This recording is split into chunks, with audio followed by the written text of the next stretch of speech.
And Leo definitely have DP. Leo definitely have DP indeed, but he doesn't just have a DP. Has that awesome back turn mix. Has some really good whiff punishing normals. Has pretty good approaching normals as well. Approaching special moves. A pretty well balanced kit for a patient player. But of course, when you're on offense, you go full gorilla mode. Absolutely. Blocking the entirety of the mix of Lollipop Revolver, right? The Blaze Blue Drive special, but unfortunately opened up afterwards. Wake Up BRC Drift finds the throw into back turn mix. Guard point connecting. Red RC take the round. DiaForte starting off strong. Coming out of Pineberry, finding the hit, getting some corner pressure started here. But DiaForte swings back into center screen. Some big confirms here.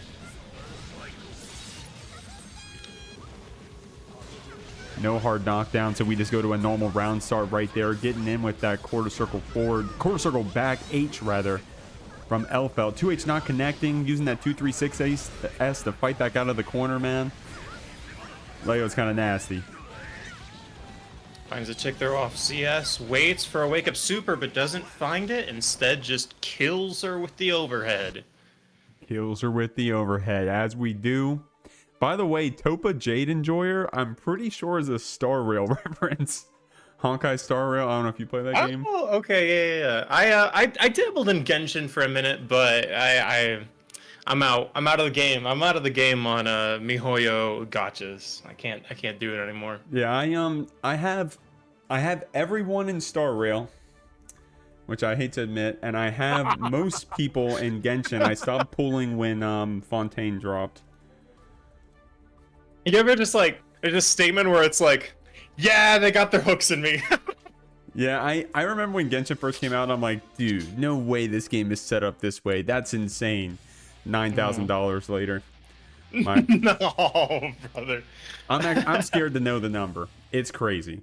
It's like significant rent money at this point. I mean, I've got a sibling Hu Tao. Like I get it. I'm hip. But nah, I fell off. They actually power crept Hu Tao. Hu Tao, the unpower creepable character. The Arlecchino just came out, and I'm pretty sure she's power crept. I can't go back. All right, burst out from Kuromi here. 5H checking the advance from DiaForte. Some pressure getting started here in the corner. But hey, have DP. Yeah, the moment that pressure isn't true, the moment you leave a single gap, you're going to see that flash kick come out from DiaForte. But the YRC gets us out of that mix, gets DiaForte over here in the corner. Kuromi doing the bread and butter off of Elphelt. I love that backdash trying to catch DP. One more hit's going to take it. 2H seals it. Yep. We've been seeing a lot of Pineberry round start and on area shift from Kuromi. DiaForte ostensibly modifying. DP checking the 5H, stopping Kuromi from getting into the Rekka series, securing a wall break. Oh, not quite. Yeah, probably going for some reset right there. Of course, if we get one more hit in this neutral, the SDP is going to do it. And also, I think that was the 236H. It looks weird when you hit same side still. We're getting some decent damage here. Another DP coming out. One more hit's going to do it.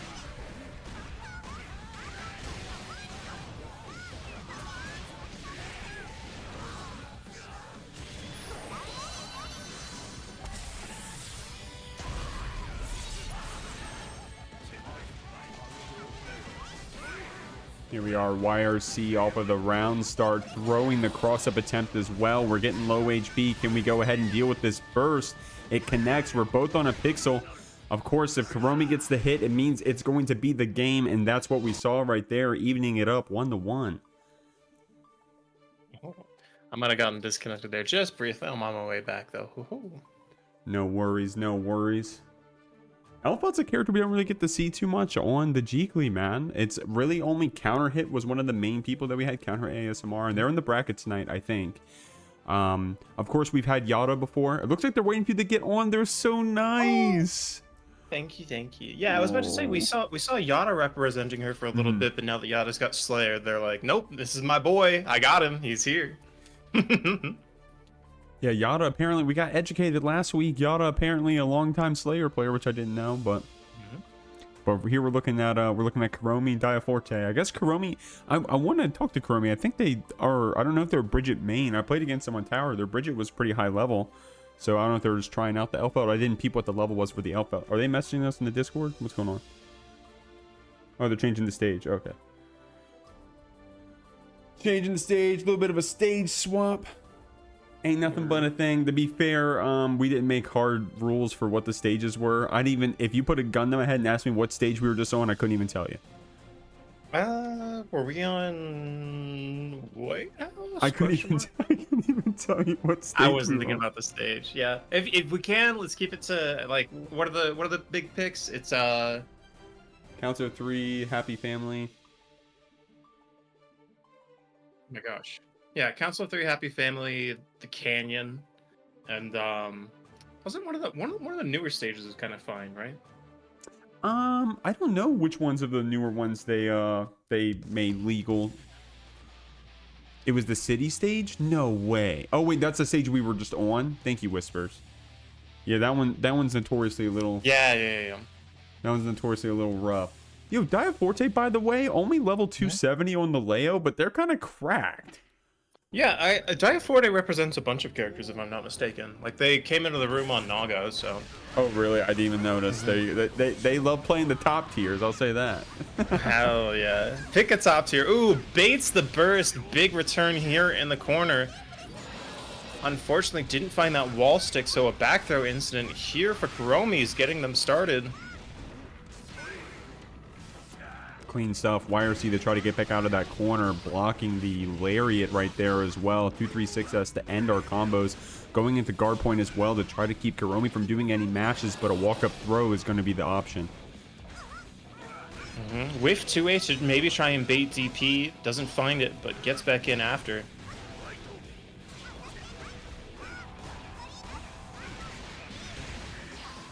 Rekka series didn't red RC the hit confirmed, but PRC keeps the pressure going. We bait that DP, we get our close slash punish, take it with something simple, a 6H, we take the round. Yeah, and getting to use guard point stance against Bridal Express here is fantastic for DiaForte because it secures that punish. You don't have to worry about whether the spacing had or plus or minus. 6P maybe just a little early to punish that Pineberry. And Kuromi's going to keep things going as she sends him through the wall. And basically even resources too. That walk up 5H is going to be the connection here. Red RC the extended as well. Damn, these back throws coming out from Kuromi, man. Baiting the burst as well. Able to close out this round surely. That was pretty impressive. Kuromi up 2-1. There we go. I got that Matcherino link updated. Sorry about that, guys. I didn't have it set up. Hake, what's going on, Hake? You're in the bracket as well, Hake, right? How are you doing in your run? You're not typing because your first game is over already, is it? Hopefully went in your favor. Okay, it did. It did. Good shit, Hake. Good shit. Hake, the Millia player, right? We're going to be seeing some more Millia tonight. We also got Hee Hoo up in the brackets, and I don't know off the top of my head the other Millias we have, if any. I think Hee Hoo is making their first appearance at the Jeekly this week. I don't think we've got Rat, who made their first appearance at the Jeekly last week. So hope to see them again sometime soon. But yeah, hopefully you're gonna have some Millia action from Hee Hoo here, and possibly even Hake as well later in the bracket.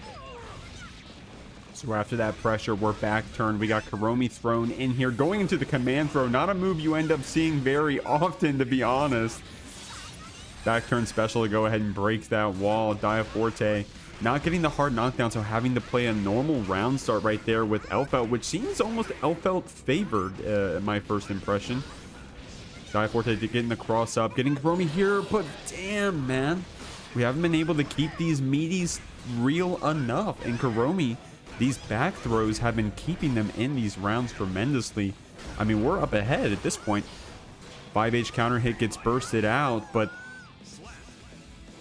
DiaForte quick with those far slashes. Able to secure that round. Kuromi with full burst though. We'll have to see how they use that. Probably some wild assault pressure if they choose so. ending that Rekka string early to get the tick throws in. Able to get a counter hit on DiaForte, getting a little angsty on that defense. And that's when the Rekka opens you up the worst, man. 5H at the very tip of the hitbox connecting. Kuromi wanting to burst that out. Full resources on their side of the screen, man. Let's see how they spend this 100 tension. It looks like they're going to use it to go ahead and confirm this round. 5D, I think... I don't know what happened there. Maybe they thought that they were going to get a connection after with a K normal. But hey, we take those. We got it, and we take those. Here we go. Walk up 6Ps. Nice counter hit on Kuromi right there. Also a counter hit on the wake up as well. Red RC to go ahead and extend this into a positive bonus. But no, we did not get the wall splat. Call that an intentional reset. DiaForte is not complaining about those. Look at all the red, man. No wake up super on Kuromi's side either. That's going to be a Leo round, getting the perfect, evening it up. 2-2. So I saw you got kicked out, Anchored. Yep, all good. Oh, my stream just froze too. Everything's going wrong. Jesus Christ. Okay, how's the stream look? Can you guys even hear me? My game is fine. Can you hear me in Discord, Anchored? I can hear you in Discord, yeah, but I'm not seeing stream pause from me too. Okay. Oh, it's back. Okay. All right. We got it out of the way. Everything's good. No issues. We got it out of the way early. Am I even still fucking live? What's going on, guys? Welcome to the JKLY 20. tskrBrian saying greetings, Jeekers. What's going on, tskrBrian? Good luck in the bracket. I think I saw you in the bracket. Good luck, my friend. Appreciate you. Hopefully we're still live. God damn it. 6P starts the round. Anchor, were you able to make it back in, or? Yep, I'm back in. We're good. 2P mash out here. Pineberry. Throw him back into the corner. Say, nah, we ain't leaving. Reeve in the chat saying it's going to be one of those Jeeklys. You're damn right. You're damn right. If this is any way this, any way this started off, DiaForte getting the wall break after that red RC. This is definitely going to be one of those Jeeks, man. One of those Jeeklys. Yeah, I definitely love for DiaForte to maybe have an maybe take an opportunity and go for some Wild Assault wall breaks here, just to get some hard knockdown and secure hits on the other side. And being said, overhead out of the BT is going to close up this round.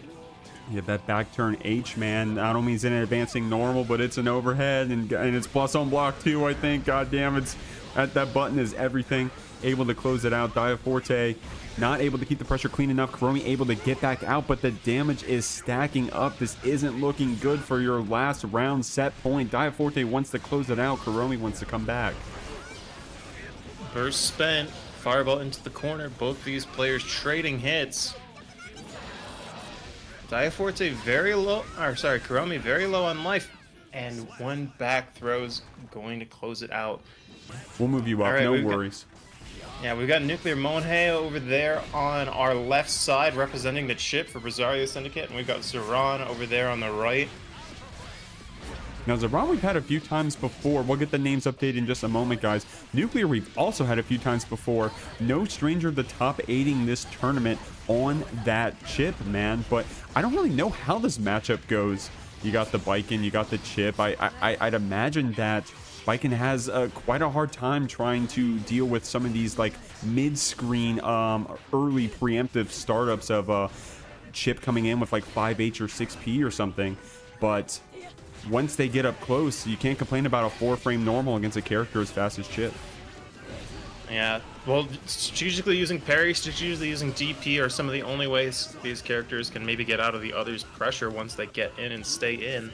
That first round on the board for Zaran. Man, that deep JS into Yozansen to keep that hella plus, that double overhead setup is so nasty. Nuclear wanting to burst that out so that they can stay fighting in this round.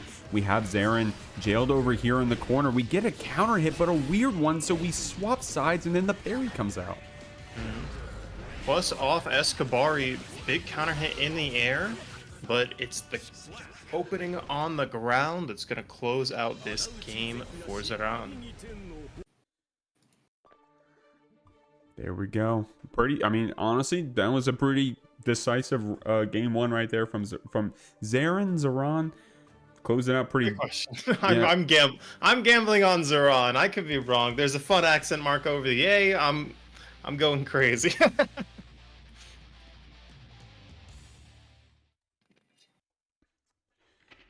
Here we go, guys. Now, I think Nuclear is one. Now, RS, Rosario Syndicate, I think they got quite a few players. I don't know how many more gear players they have. But I'm pretty sure they're also like a big 3D game. Big 3D org. But I think one of the only RS players to ever come into the Jeekly is Nuclear.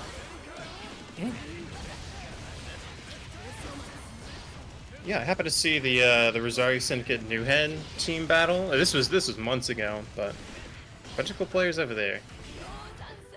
Blocks that cross up Yozansen, but Zaran absolutely dominating the skies here. Finds the YRC off the BRC drift in. Damn. Now these round starts, man, they can be pretty aggressive. It looks like Nuclear wanted to keep it passive. Zaran with that IAD Yozansen to start things off. Picking out with the Tatami as well. tskrBrian for that reset, man. This is quite the slobber knocker. We're just pressing a lot of buttons, and I'm just going to keep it a buck, man. Like, Nuclear did not block on that wake up right there. Baiken, you know, not a character known to have a lot of, you know, what's the word? A lot of concrete conversions. But if you're just walking up and getting close slash on someone's wake up, you know, you probably lab those at some point. Absolutely. And some of these new, like, tskrBrian, like, second hit whiff setups are some of the more dastardly things I've been seeing out of Baikens lately, especially here in Season 3, right? Whiff through to the other side, so you're like, okay, I'm blocking on this side. And then they do TK Yozans, and you're like, okay, cool, my bad, bro. I didn't block the overhead, you know? Okay, OBS froze there for just a second, but I think we're back. Sorry about that, guys. Like I said, we're getting it out early as Nuclear is backdashing over those 2H attempts from Zaran, and that's what I was saying in that first game, man. Those mid-screen buttons from Zaran may not be as good as some other characters, but those close-up P-normal matches like you just saw is going to be what's going to help Baiken in this matchup. Absolutely. Oh, finds the backdash with the tskrBrian follow-up RCs into the kill. Zaran up on set point. Starting off with a 6B2 saying, hey, you got to do something crazy here. Got to do something a little safe here, or I'm just going to check you on this round start. And here, I've had Nuclear in a block string for quite a minute, but once that gap came out, Nuclear was ready with the DP. Absolutely. And look at the risk on both players' sides. Blocks the burst. This could be what Monje needs to get back into this match. Catches the backdash with Gamma Blade. Hard knockdown off Rokusai. Dude, that was swag too, the clone getting the wall stick like that, but getting parried on the first jump in post wall break. Zaran saying, hey, you gotta do something crazy against me, man. We're in the last game. What is it called? That's a lot, where he does all the spikes, right? Yeah, there's a bunch of fun flick interactions in this matchup. A lot of like choosing where to slide head, where to hammer fall from pot side. And resources are so critically important. Yeah, I wonder if Vodka Man's flow chart, you know, not to be disrespectful, but I wonder if their Potemkin flow chart, how drastically it ends up changing when you see that eddy meter being red versus blue. Hammerfall RC into the Garuda impact, but Tasker makes his way around. He's got Eddy Gauge back on deck. Fantastic blocks here from Vodka Man in the corner, though. Tasker looking for his signature JS resets. Oh, wow. I love that Mega Fist to go ahead and jump the super entirely. Able to jump out of some of that Zato pressure sometimes, but you'll see Brian check with Jump JP. Ends up getting the command grab for the reset here. A YRC, but it's baited. Burst on deck for Vodka Man, but doesn't spend it. That's going to be first round on the board for Brian. Now, Zato players, we love baiting their YRCs, and Brian, being so comfortable with that mechanic, knows to look for it on other players as well. So you'll probably see a few baited YRCs from them if they're ever on stream again tonight. Oh, far slash counter heading that air move. Taskaru bursts out, but a YRC is going to keep Vodka Man in. Sorry, what was that? What? And we're just going back to neutral now, man. Of course, we're getting poked out by those longer Zato normals, those longer Eddy normals, but Vodka Man just blocking it out, reacting to that 5D as well. Does not get caught up by that jump in either. Probably tried the Mega Fist again, but this time the super connects. It was a little too close. Well, Mega Fist on block, safe because Toskaru is in the air, but kills Eddie. BRC doesn't improve the situation though, as 2H grounds him, brings him back to Earth. Unfortunately, didn't confirm much off of that close slash counter hit. Brian able to carry Bot Command all the way back to the other side of the screen. Bar slash was almost enough to kill. Brian using their Wild Assault to keep this pressure going, willing to spend the resources even though we're on a pixel, saying, hey, if I can close this round out, it's going to be mine. 100 meter to do it. No, 5H counter hit. A little bit of a low gravity to it, though. Burst back on deck for Vod Command. But any opportunity to spend it is locked out by a fast RC into Amorphous. Great stuff right there from Brian. Absolutely, and that's one of those brutal moments to get your burst back. He's like, I've got it back, and they fast RC immediately wall sticky as super, so you can't even burst the startup. You're like, damn.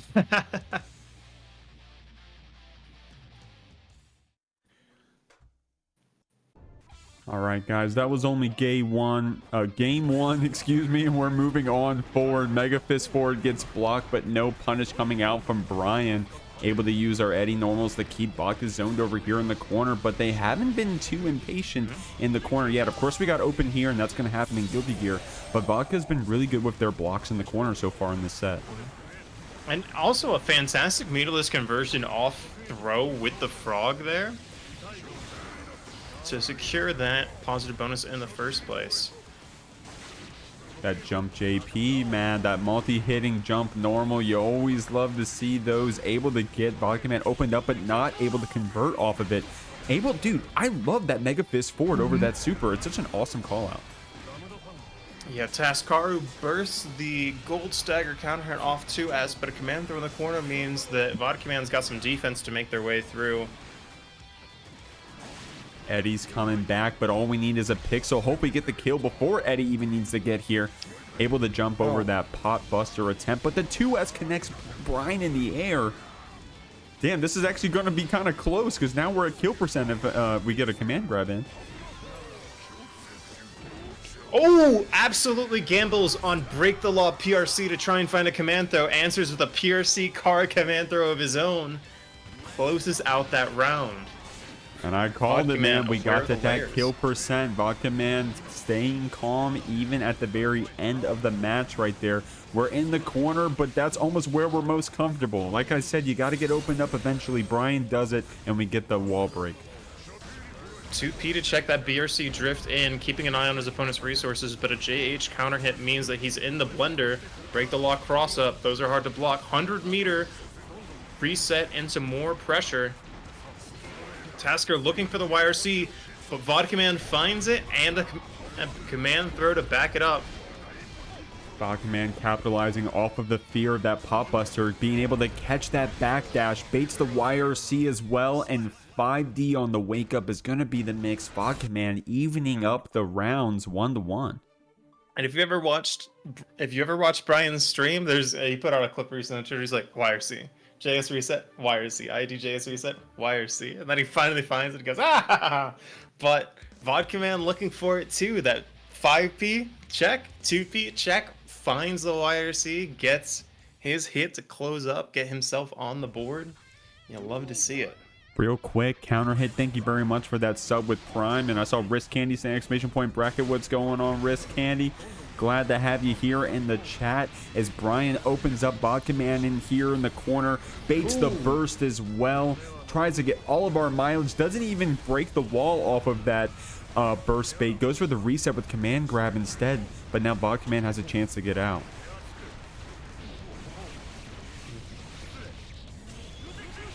Yeah, that 2P jab did get a confirm, but unfortunately no massive return off it for Potemkin still. That being said, blocking the 5D, blocking all this mix, another 50 meter on deck. Damn, definitely wanted to be able to get that pop buster off the jump scare, but Brian kept it cool off of the whiff grab. Went in, kept the pressure simple with the red RC confirm, closes out that round. Absolutely. Pressure going here in the corner. It's a low and not an overhead. Meaty invite held to stay plus. Sunboy for the reset. Jumps over the oppose. White Wallace all connecting to that fuzzy jump of Brian's threw us back a little far. That wrist completely cranked to where that 5K did a shit ton of damage. Or the 2K rather. Oh, deflect shield baited by resetting Eddie Gauge. And the Shark Tank Brouhaha RC might be all Tasker needs to close this round up, make it 2-1. Good stuff to Brian right there. Brian, a VTuber, by the way. You got to go check out Brian's stream if you guys haven't yet. Playing a lot of Zato. Not just Zato though. Playing they've got really popular off of a Eno clip they had where they had a dance pad and a Guitar Hero controller set up. That clip was pretty gnarly. Also, they a Beyblade player, fighting game player. They played a little bit of Tekken as well when that game was launching. So a little bit of variety. Not just Celestial Zato hell. A little bit of variety. Yeah, both of these players with immense amounts of mental fortitude. You've all seen Vod Command go through the gauntlets. Ooh, big pickup here. But Tasker as well, just keep playing Zato even here in Season 3.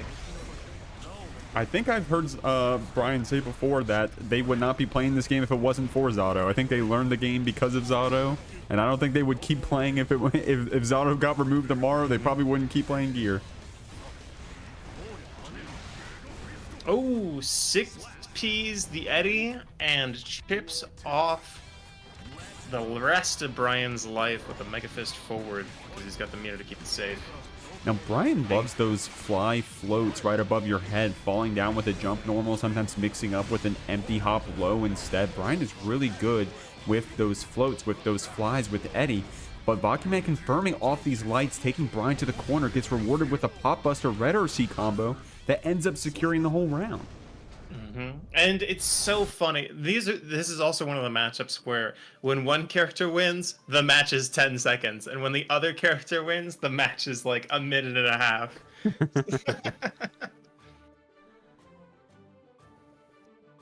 Yeah, confirming off those lights with that 5P, 2P, able to have that heat tackle, man. Potemkin's definitely not complaining about the utility of that new move they received and also how swag it looks. Absolutely. White Wild Assault round start, the classic. Oh, baits! The Pop Buster, though, jumps it, gets some corner pressure of their own going off to break the law side swap. Says, hey, I'm a grappler. You know, I'm a bit of a grappler myself. Brian, quite the grappler, definitely more grabby than other Zatos. I don't know if that's like scientifically proven, but I'll say that with my gut. Able to get the hard knockdown post super. Oh, Vodka Man looking to check the drills, looking to get a 5P out, but unfortunately doesn't reach low enough. That's going to be a round on the board for Brian. Here we go. We see that heat knuckle coming out from Baiken trying to catch some of these fly attempts from Brian. I was pointing out how much they love using that, but probably have changed it a bit knowing they're playing against Baiken with that heat knuckle. Baiken able to get Brian here mid-screen. Eddie is coming back in a second here. The blocks from Brian are strong, but that risk is cranked. Vacuuming back in off the heat knuckle. Risk still cranked, but 5P RC, the Zato special, whether you've loved it or hated it, it's back. Some mid-screen pressure here. 5D finally opens up, but Eddie gauge depleted, so not quite much to convert off with unless spending meter, but happy to just hold Potemkin down in the corner. Damn, I love that mix right there, that quick red RC for the Pop Buster post Mega Fist, and we've seen that, I think, post every Pop Buster, right? Brian wants to backdash that second grab attempt, and Baiken able to clear with far slashes or with 5Ps. And here we go, another combo starting off that round. Heat Knuckle as well. This is a lot of damage, kind of looking like a pot round. Absolutely. Using 5P to check any possibility for like backdash PRC. RC in, Garuda. Meter still on deck. 6Ps the anti-air attempt after baiting the burst. 5D to pop him up after putting the wall in his face. Checks your throw. Does my reflector set up? Absolutely, we're happy to see it. Actually, have we kept up no repeat characters so far, right? Because we've had So far.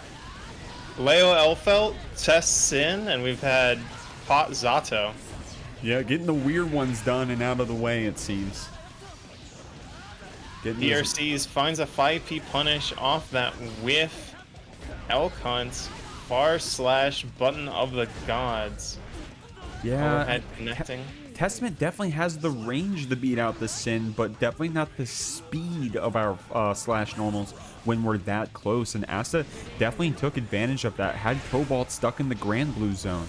But now the Stain is applied, we mash through to try to get it popped, but Asta able to keep this pressure nice and tight, using our Wild Assault to keep things close, uses the Elk Hunt as well for the low.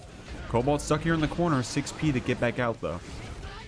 Oh, TP's through the dead zone of our far-reaching poke, but a DP is going to take the turn back for Asta. Thrown out of their setup. Whoa, confidently 6ping that unholy diver right there. I love that from Asta. Confident against the Testament. They know how to play against their low tiers, man. And man, Elk Hunt sliding just right underneath that air fireball is going to get Asta back in and get them their first game on the board.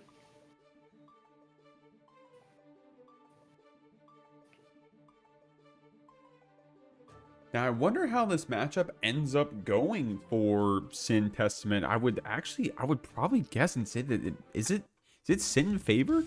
Now, Testament definitely, a character that isn't, they're struggling a little bit. We'll just keep it a buck, but I think Sin able to have some of that better speed to be able to whiff punish them a little bit, to be able to fight when Testament is there in the corner, only having that super reversal, not the greatest defense. Sin can probably run away with some of their pressure.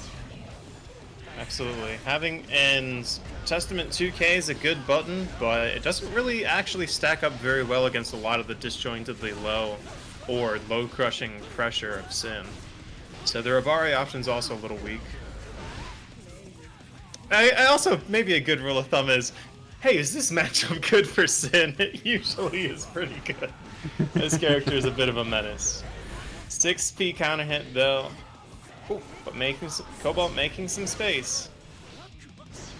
And that beak driver, man, trying to stop Cobalt from doing any sort of, Beak driver ended up being a preemptive button, right? Being able to call any of these 6Hs or startups of fireballs that Cobalt wants to represent. A gap between that 2H and the half charge H Reaper lets Asta DP out and get Cobalt over here in the corner. Baits the burst as well. Look at the normals whiff. You were totally calling it when you were saying that the 2K from Testament is end up going to go under some of Sin's pressure. Absolutely, and not even getting the hard knockdown there is pretty rough. Stain applied, but with a whole grip of meter on deck for Asta. A little difficult to challenge still. Wild Assault will close it out. Damn. Man, there's some matchups where you're like, the Testament player's like, man, this Testament character has like some struggles. And then you play him with like, maybe not Potemkin. Potemkin actually has an insane matchup against them. But you play him against like some of the non-step, like some of the characters that don't have a dash, right? Some of the step dash, you're like, yeah, this Testament character might not be so bad. And then you see like the Sin matchup, and you're like, oh, no, I can see it. Oh, I get it now. That being said, Cobalt's got a big bag of they've got a big bag of tricks. Let's see what she's got on deck. Here we are. That jump back H Reaper round start allows us to open up Asta a little bit here. 2K2Ds have definitely been checking Asta quite a bit. That may be the answer to Testament v Sin. Absolutely. Finds the RC, possibly looking for a burst. Stain, keep them up. Nostrovia to get that hard knockdown. Stain on the other side, keep things rolling. Testament damage, Smile. He's still alive! Far slash whiff. YRC before the Stain pop. Also gonna take a turn back here. Ooh. Asta able to get in. The startup of test 6P losing is like, ooh, watching an Angel get their wings clipped, but a 2K Bari closing out that round for Cobalt. That 2H counter hit right there.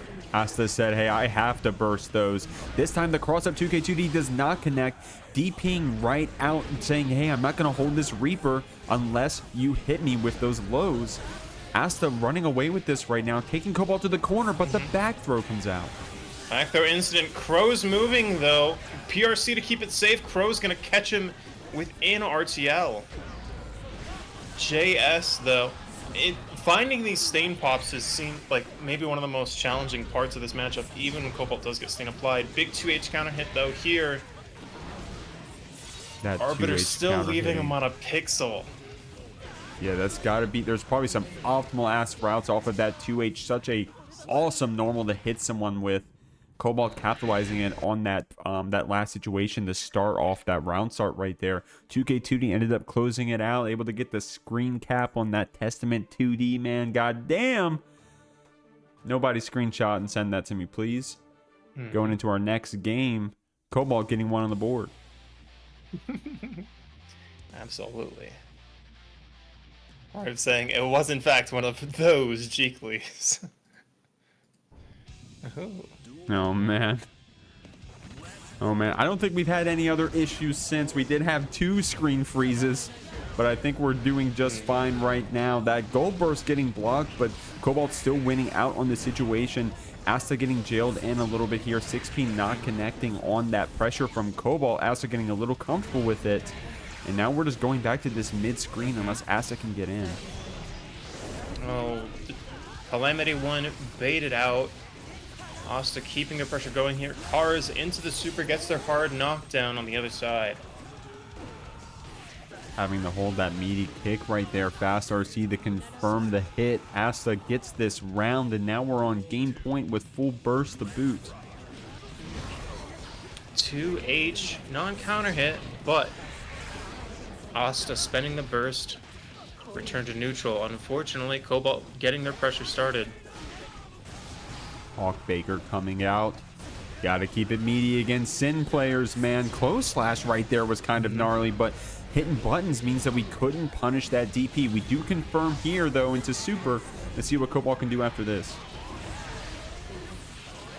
5D, but the YRC is going to take Asta's turn back. Gets caught out of Elk Hunt by jumping H Fireball. Now, you have to give Cobalt some credit because they've been FDing Asta out of situations that they look like they're going to be comfortable in. Going from 2P to 2K into Elk Hunt, but Cobalt using this FD to keep Asta at ranges where those normals end up whiffing and Cobalt wins out. Oh, 2H to preemptively catch that Elk Hunt. Meaty Arbiter, but teleports into using the Succubus. Early Nostrovia off the 6H hit to the lockout burst. And that's gonna kill! Yo, that was a swag combo. Holy moly, that was clean. I'm not biased, no bias here. No bias, no bias. Let's get that replay up on the screen. God damn, someone clipped that combo. Holy moly, 6H starter. Getting that hella ground bounce.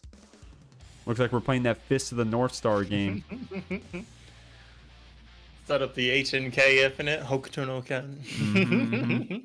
Getting dunked on 14 times in a row. But here we go. The character swap from Asta saying, hey, I got another trick up my sleeve. Let me show you my Anji. Oh, baits the burst. But doesn't hit that meaty overhead. Giving Cobalt an opportunity to play out from the corner.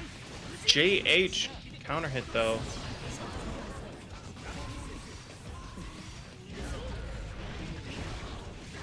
Oh, with the slowdown, finds the hit off 2H. Unfortunately, isn't able to keep staying for the other side, but is happy to have the positive bonus to get some burst back, especially if you're getting counter hit by JH again.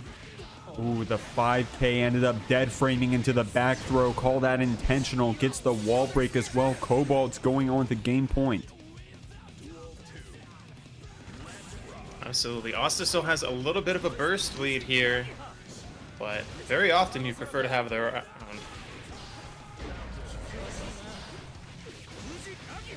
Here we go. Nagiha is going to keep Cobalt stuck here in the corner. Not able to keep that combo going, though, so we're just getting reset. Honestly, a lot of counter hits coming out, looking kind of scrambly. Asta keeping their cool, though, baiting Cobalt's burst, or at least blocking it, able to get the wall break and the positive bonus. Oh, and Asta closes it up here. We're going to last round of Game 5. I love that jump back H Reaper from Cobalt against Asta in this set so far. That deep jump in, though, able to go over the Unholy Diver and keep our pressure going. Gets the wall break for it as well. Asta is going to try to close it up here on this Anji swap. Beats out the H Reaper. Oh, tries to backdash Nagiha, but the PRC is going to find the punish. Unfortunately, sometimes you gotta hold that mix. That's gonna be 3-2 for Asta. Sorry about that. And Hee Hoo said, "Killing myself, be right back." Oh, krilling myself is what they said. They tried to censor it, and I'm the one who fucked it up. Hee Hoo got Mixyous over here on the corner. Close slash and the turbo fall to try to open this up, but the blocks are real right now. Yeah, a lot of S-disc frame traps here. Meterless TK Bad Moon. What a sicko. Do it again. Yeah! Then it's the throw. Wall stick off the Capel hit. Wall assault for the hard knockdown. There we go. Confirming that 5K 2D into Super. Hee Hoo with the 2-touch, getting the perfect, starting off strong against a high health character like Abba. Absolutely. Capel to beat out any sort of a barre there. Attacks the throw, but the situation's not too much better for Mixyous until they're able to get a hard knockdown, get into JR. But a burst will get the job done. Ooh, wow. RC's to stay safe, but still gets caught. And here we go, the 2K into the uninstall combo. We got to build our meter back up before we can go ahead and kill. But Hee Hoo is at kill percent right now, man. The ABBA damage combined with that Millia low HP pool. But we're getting opened up right now, man. Able to confirm the hair car back into 2K. Hee Hoo playing kind of clean. Absolutely. Cross up into Artemis. Septum Voice is going to close that out. First game on the board for Hee Hoo. Rio with the follow. Appreciate you, Rio. Hopefully you're having a good time in the bracket tonight. I think I saw you up in there. Hee Hoo in the chat. I'm the Gapster. Oh, goddamn. I'm winning in an unwinnable matchup. I'm the Gapster. You're the Gapster. SGST Ho. You're a nasty mixing. I can't think of a single syllable now. That's good. We'll brainstorm the lyrics later, Anchor. Don't worry. we'll do some Grinch covers later. Don't worry. We'll come out. We'll drop the mixtape right after Mixyous gets that nice round start that Hee Hoo wants to burst to keep things even. Mixyous also sharing their burst, saying, "Hey, you know, if you show me yours, I'll show you mine." We got Hee Hoo stuck on the corner, man. Gonna go into Super as well for the hard knockdown. Uninstalled beforehand as well, you saw, to be able to go into install post wall break. The cross up takes it. Mixyous with the, I mean, damn, that was basically a 2-touch. Absolutely. I heard you like Aramix. Watch me FShiku you. That being said, Hee Hoo is talking back in JR, but getting comboed isn't quite where you want to be as ABBA. JH absolutely crushing Millia's attempt. Uninstall, get some gauge back. Let's be plus. Let's go gambling. Oh, dang it. Oh, actually, no. Capel able to get us out of the corner as true as always. Turbo Falls, the mix, went for something a little interesting there. Probably thought Mixyous was going to play differently, but we're able to get our 2K2D onto Mixyous. Turbo Fall blocked the cross up, but gets caught by the 2P after Mirage. And again, RC into the corner. No cross up. Hee Hoo's shown it a couple times. Now BRC keeping him safe, but doesn't quite catch Millia. Swatter out of the air. Need her on deck. TK Bad Moon.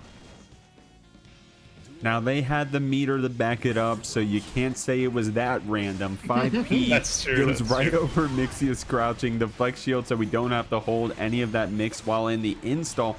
I'm just now realizing the flex shield against ABBA when they're in their jealous rage is probably pretty good, right?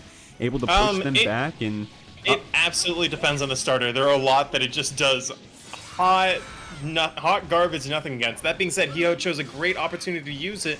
Raw run-up throw after the wall break. RC drifts up to try and check for the burst, but a burst after means Mixyous has showing signs of life. That plus on block key grab keeps things even, but Hee Hoo able to punish that minus on block pressure, confirming into a string that gave us a Septum Voices, going up 2-0. Only one more game to go. Hee Hoo borderline in chat as quick as the round ends. You love to see it. Oh.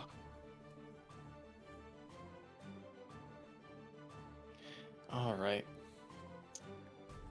Hee Hoo declaring their skill in the Twitch chat.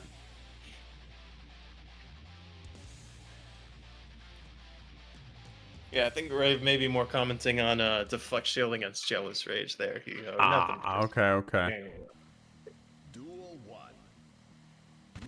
Nothing does anything against Jealous Rage. Here we go. Hee Hoo able to get that hard knockdown starting off, but I love that from Mixyous with the great defense, making Hee Hoo burst once that 2K2D came out. And look, the 5P coming out as well. If you're losing to ABBA, it's probably because you're getting hit with P normals, to be completely honest with you. 5P and 2P being some insane buttons on ABBA when they are out of that install in baby ABBA mode, whatever we're calling it.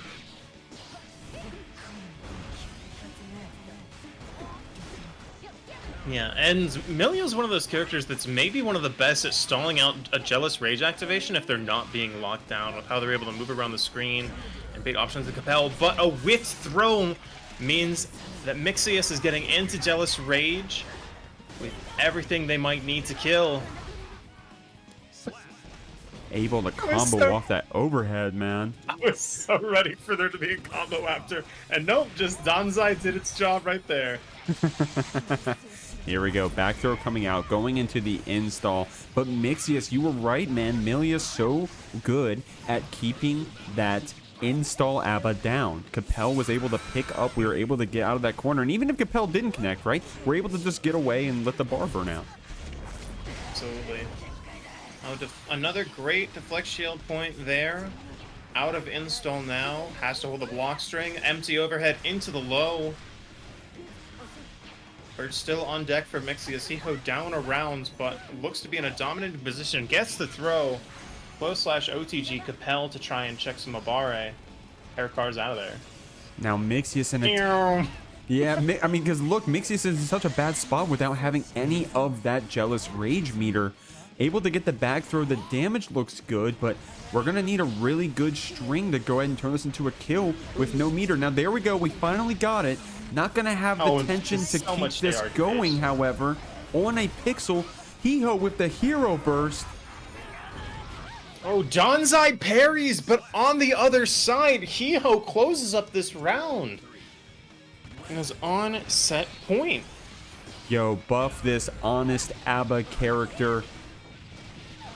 Don't know how that got through the testing, but able to do the command dash into Iron Saber for the wall break right there. Mixyous fighting back, goes into the install. Hee Hoo wants the YRC to try to keep it tame, but we get the HNK slam dunk bounce as well. De-installing to go into the reinstall super. This is looking like an ABBA round. And just a hair away from burst on Hee Hoo's side, and they find a point to burst out. Haircart doesn't quite escape it. The door opens up, and Mixyous staying alive 1-2. Even when Hee Hoo loses, they are still frame one in the chat saying this game sucks. That's so funny, man. Won't blame him for that, guys. This is a hell of a set so far. Mixyous getting one on the board right there, representing that KOI, Kingdom of Illyria. You got to check out that group, man. Quite a few talented individuals. Had a KOI player recently. Did Unbiased Ear win? I think they just got second.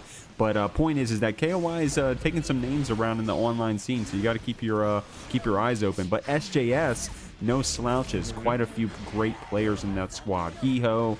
You got MacMens, Busta Rhymes, you have Tanak, Domasaur. I mean, I can name them all for you. Totsu, a lot of people up in SJS. Oh, tskrBrian, by the way, a Koi player as well. Shouts to tskrBrian here in the bracket.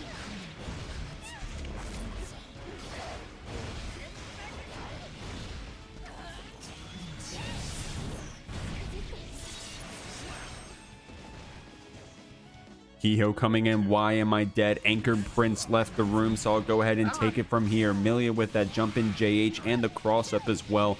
Hee Hoo is trying to run away from this and get these rounds back into their favor so that Mixyous doesn't get too much of a momentum swing on their side. Winger for the hard knockdown and for the damage, of course. Mixyous without a burst. Let's see if they're even going to want to use it. That wall bounce with the Artemis, the meters being built with Hee Hoo for the mix, but we're not even going to need it because that throw red RC is going to be all we need to get the perfect for that round. We're going to try to even it up here. Hee Hoo on game point. That 2P coming out from Mixyous, using our Wild Assault to go straight into the install in a little bit of a cheese way. Uses our parry to combo into 2K, uninstalls red RCs. We're trying to keep Hee Hoo down. We're at kill percent if we get a good combo, but the back throw right there from Hee Hoo is going to keep themselves in the game. Wild Assault into H-Disc setup, putting the mask back on, running out of all of our blood meter right now. Mixyous is not in a great spot, but of course Hee Hoo is low HP, so if we can just get a good hit, that's all we're going to need. Hee Hoo is trying to keep that from happening. Mixyous bursting as soon as it was available. Low crushing the hair car, confirming into key grab. We're on a pixel. Gold burst whiffing. Great far slash right there from Mixyous, or maybe 5H. I'm sorry, I don't know ABBA buttons. But whiff punishing that gold burst, able to even up the set. We're trying to turn this into a reverse sweep. Hee Hoo in the chat saying, I fucking want to die. Yeah. I don't blame you. You know, sometimes that is the playing against ABBA experience. What can you say? This is not Cap. I am Sisyphus. I am Sisyphus. We learned who Sisyphus was, by the way. Remember last week was when I was like, who's that Greek guy pushing the boulder? And we didn't know. I knew who Sisyphus was. I didn't know. You guys knew. I didn't know. That being said, very funny here. The oh, this is not Gap. Welcome to Old Navy's 6P counter to start things off. Hee Hoo's going to choose to burst before Mixyous gets in a Jealous Rage. That lingering H-Disc finding a hit, but unfortunately the throw incident into JR. Damn, you're already almost dead. Full bar gauge for the other side. No F-Shiki, just the regular into the overhead. Sounds good. Take your 15-second round. Yo, this Mixyous pop-off about to be crazy with the reverse sweep unless Hee Hoo's cross-ups have anything to say about it. Using that 2P to keep Mixyous jailed in. So good at representing that Wild Assault into DI combo. I love that from Mixyous to try to get the normal, the neutral setup, even if we're not getting the key grabs. Couldn't get the punish on the Dan side, but found the punish on the 5H to get some mix started here. Another 2 empty jumps off the H-Disc into the low. Yerk out, and a throw means that Mixyous finds a hard knockdown, but still no ABBA gauge to get into JR and really get the sicko shit going. Dude, and do you see how much damage Mixyous gets off these grabs on the Millia HP bar, man? That's like the entire HP they've dealt is like 2 grabs so far. Capel picks up, we get the punish, we get the confirm off of it. JS to keep us jailed in with the H-Disc setup. Cross up with Capel is able to steal that round. Now we're on set point, but this time for both players. Man, that Capel cross up is so nasty. I don't block that shit ever. Mixyous blocks the 6A, but gets frame trapped by the low, bursts out in corner to try and spend that gauge, close up this game. But Hee Hoo navigating around neutral, leaving him dry as a desert in the canyon. That's meterless TK Bad Moon, baby. Uses our meter to go into the Bad Moon. But of course it connected, so hey, it worked, right? Love that mix option from Mixyous right there, but Hee Hoo able to block it out. Not opened up quite yet, unless of course that overhead connects. Goes for the uninstall because we had no more Jealous Rage left. We're stuck here, but the open gap allows Hee Hoo to jump back out, and we're going back to neutral. Yep. And those resets off the Rekka series, just choosing to go back into far slash. No. Oh wait, or was that them saying that they died? They said fuck this, not watching that. GG's. Of course, if you saw the tension bar post key grab, Mixyous could have red RC'd and they would have had to hit the buttons, but they would have had it at that point. Shout outs to the original characters here coming out. Mikesaftig. We didn't see him last week. I don't think we saw him the week before that. But we're seeing him here against Happyrio. Excuse me, first time we've seen Happyrio here in the Jeekly as they're getting Wild Thrown, representing that RFL, the likes of players such as Red I Am Not and Lucian. Also representing that FUMO, the FUMO cult. I think it's a Toho meme. But they run some brackets as well, so check out FUMO. Dancing Samakina is going to build burst back up for Saftig to take nearly a third of his life. The end of that combo there goes to reflect on his choices, but gets bursted out of it by Saftig.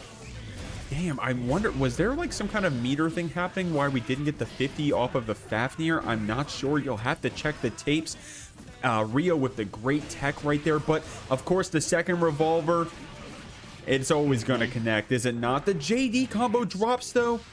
Hey, call that an intentional drop. Mikesaftig taking round one. It's not a drop, it's a reset. That's what I'm talking about. But the first hit of Bandit to hop over the 2S of Barre. Clever stuff by Saftig there in the corner. Oh, you can hear the gun clicking as it's out of bullets. But that knockdown's all he needs to fill it back up. Unfortunately, just a little unspaced for the SDP. Gets caught out. Happyrio over here saying, I need more bullets. Mikesaftig full screen with these just blocks. Both of our players pretty even on resources so far, but Mike, of course, playing that Soul loves having more of that Wild Assault than maybe a Happy Chaos would, but these wall combos, man, I love that juggle with 2K confirming into Wild Assault as well. Mike has those.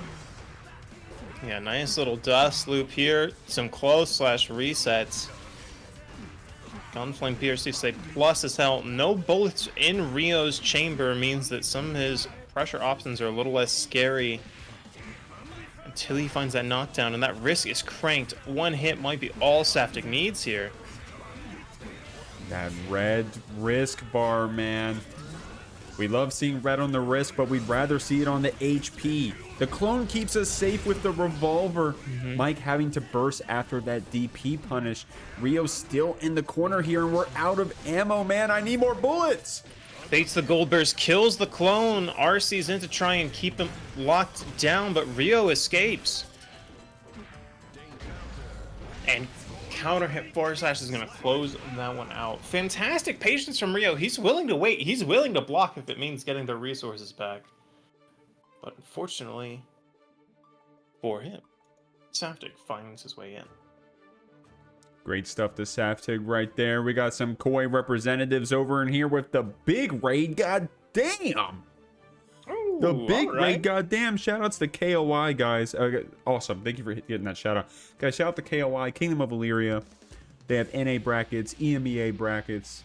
They're part of Rio, my low tier brethren, you must win.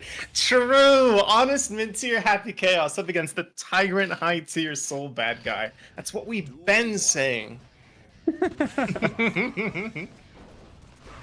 Here we go. We got some raiders in here rooting for our friend over here, the Happyrio. But of course, if you're new to the Jeekly, we're low-key Mikesaftig fans. I'm gonna keep it a buck. Mikesaftig being essentially a main character of the Jeekly since the tournament dropped, participating in more than half the brackets, and has a few wins for themselves to boot as well on the Soul Bad Guy. Rio, a newcomer to the Jeekly, but not a newcomer to shooting your ass full screen. We're getting mixed up right here. Mike not getting whiff punished on that DP. We're just here in neutral. We're just getting chipped out. But the HP is getting low, confirming into a red RC. Mike is going to get a wall bounce off of that JD. And all of a sudden, things are getting explosive. Second 2K to find the HAV, but a shimmy finds a throw bait. Saftig bursts Rio back in on the corner, though, and this wall break is all he wrote. I love that. Was that jump cancel into JP, man, dude? You can tell like what Strive players are new to fighting games and what Strive players play anime games. You know, based off the options that they choose in those little freestyle situations. Absolutely, 2S just barely skating under 5K there.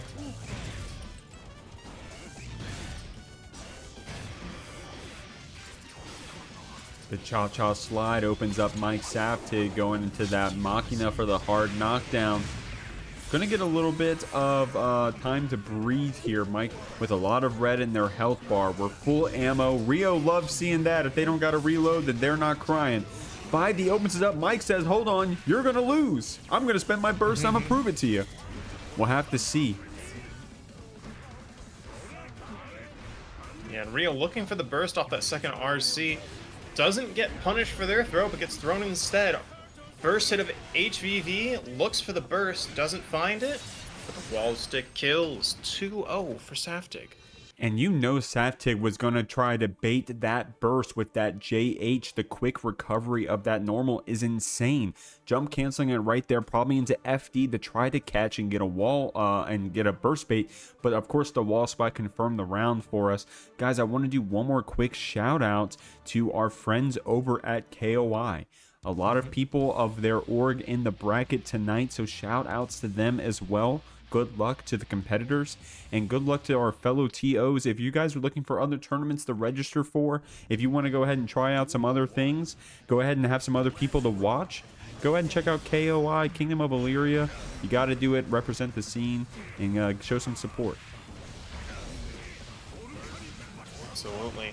RC down, look for the burst, but just gets the wall stick. JD sends him through. Hey, nice little 3/4 of your life. Fun little first interaction of the game. Yeah, nice HP bar. It'll be a shame if someone soul bad guyed it. Okay, here we go. Not able to punish that DP. That, what is it, 9-frame recovery or something insane? Some insane recovery on soul DP. It's not 9 frames, but it's fast. It's quick, man. It's hard to punish. Yeah, sometimes if you're a little bit out to shoot him, it might not be able to get back in. That being said, RC is going to close this one out. Low slash, yell at him. Able to try to stuff Mike with representing 2S and 5K, but the moment we got the gap to go steady aim, or at the ready, whatever it's called when you put 2 hands on the handle, Mike DP through and got the back throw. Yes, yeah, Saftig tapping the 1-frame gap sign. Don't let me. Burst out from Rio here in the corner, trying to make a little bit of space. Curse applied. Roll is going to be the mix. Able to throw the start of that DP. Do you do it again? Hell yeah, you do it again. You're so bad guy. You do it 3 times in a row. Jesus Christ. Rio with the punish. Getting the hard knockdown as well with super. And we got a lot of resources on our side. This isn't looking too good for Mike.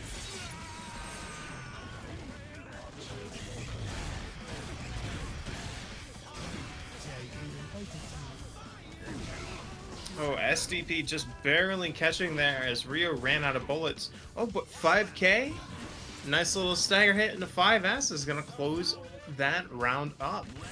Saftig just a tiny bit further from victory, but a big hit to start this round off. Hard knockdown on the other side as well after taking half your life.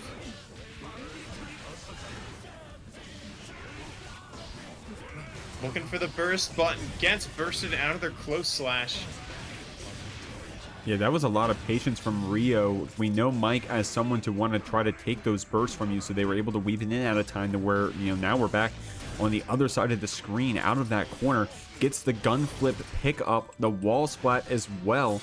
Not able to get a hard knockdown, but we'll take that damage. And now we're trying to get this curse applied, trying to get this mix, man. How are we going to bait this burst? We can't. PRCs to keep it safe. Air throw. Curse applied. IBs the shot, but unfortunately the far slash Abare does not get there in time to beat out Chaos. That's it. 1 on the board for Rio. Wagner. Oh, hell yeah. White woman normals gaming. You'll love to see it. Let's Speaking go. of white women normals, we got Dany on the Bridget. against Mixyous on Slayer. The overhead, but a DP out from Dany in the corner. Dude, I love that double 6P. We love our white women right here. 5H follow-up of Mixyous with that backdash right there. Mixyous, I just realized playing all the broken Season 3 characters. Hey, I got an Abba. I got a Slayer too. Fuck it. Hold this pile bunker. You're going to get wall broken. Dany going to get called out for this 236S. Mixyous taking the first round. Truly SMH, but the SMH is super Mappa Hunch. Slayer, Master's Hammer makes it over, but a bar from DiaForte thrown out of the second hammer. Mixyous getting caught with that jump right there. JS is going to be the normal to do it. Probably starting 6P right there, but Dany too close to get 6P this time on that Bridget. The deflect shield, such a great option on the return yo-yo, pushing Dany quite far back, but using our YRC to try to keep things tame here. We're trying to control this neutral on the Bridget. 2S counter hits. We got Mixyous in the corner. 5D is going to be the mix. This isn't going to kill, but it's going to get us some damage. Yeah, meter on Mixyous' side, though. Are you going to swing? Are you scared of SMH? No Fear finds the punish after blocking. Doesn't do the follow-up that Mixyous might have been gambling on. Ties up that round. Dany here trying to control the neutral with these 2 S's, with these JS's as well. But Mixyous, once we get these hits and we start getting in on you with this plus on block far slash, we're trying to open up Dany. 2S getting bursted out. Mappa Hunch keeping Dany jailed in the corner. Jumping the command grab, and we're getting out with a reset here. Yo-yo in the air, set up. Mop not quite reaching. Sees the startup of SMH. Dany is SMHing right now. Gets the punish. Goes back in. 5D RC. Pop you up. A little bit of risk in the tank. Hopefully keeping this conversion lethal, but not quite enough to kill. Unfortunately, walls splat with the first hit of the scooter, so wasn't able to go into wild assault, but post wall break, that jump back 236H confirms it. Dany able to use that yo-yo pressure to control the neutral and take that first game against Mixyous.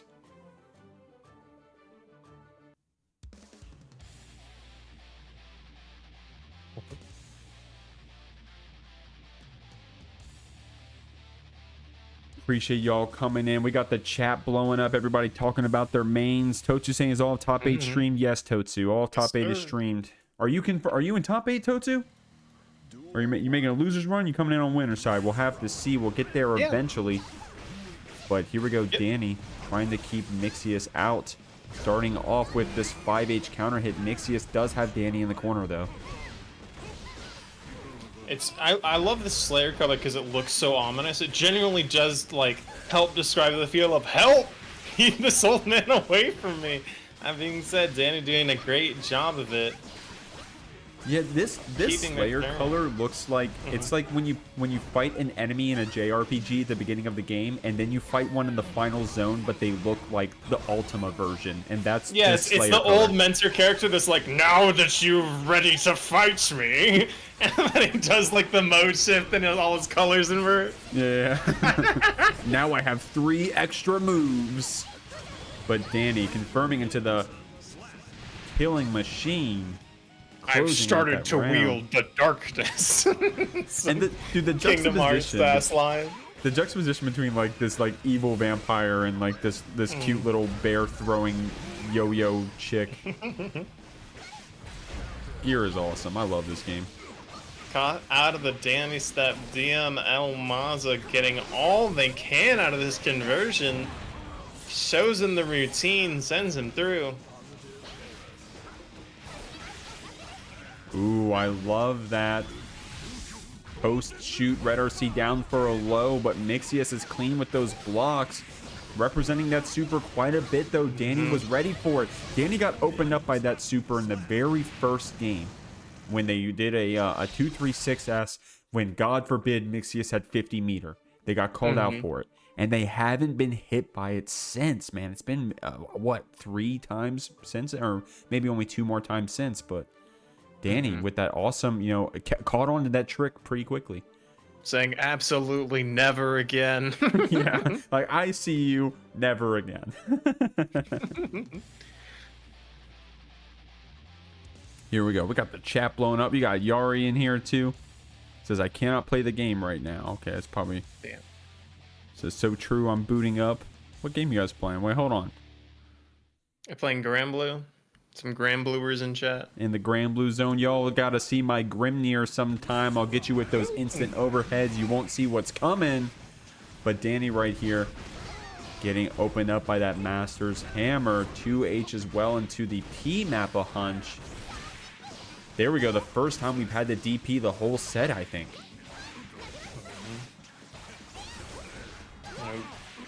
Mixyous gambles on the fake JP throw bait, but doesn't find it as DiaMonje gambling on them, gambling on it.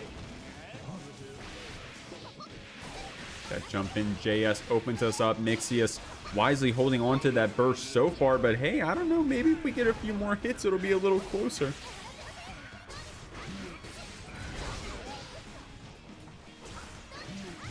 The 5H follow-up not connecting. Mixyous holding back and able to walk out of it, but Dany whiff punishing that Mappa Hunch attempt.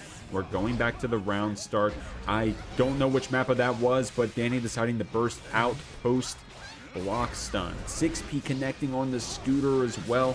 But Dany clean with these whiff punches, man, and you have to be on Bridget, the character that controls the neutral.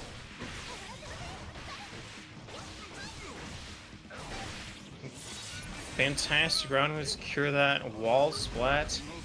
IMB's P mappa there, but gets hit by the cross up after RC. Jesus, take half of her life. Just express ship it to yourself. Good lord. Another wall stick, another hard knockdown. No burst meter in the tank for Dany though. If Mixyous is able to survive this barrage, they could have everything they need to kill.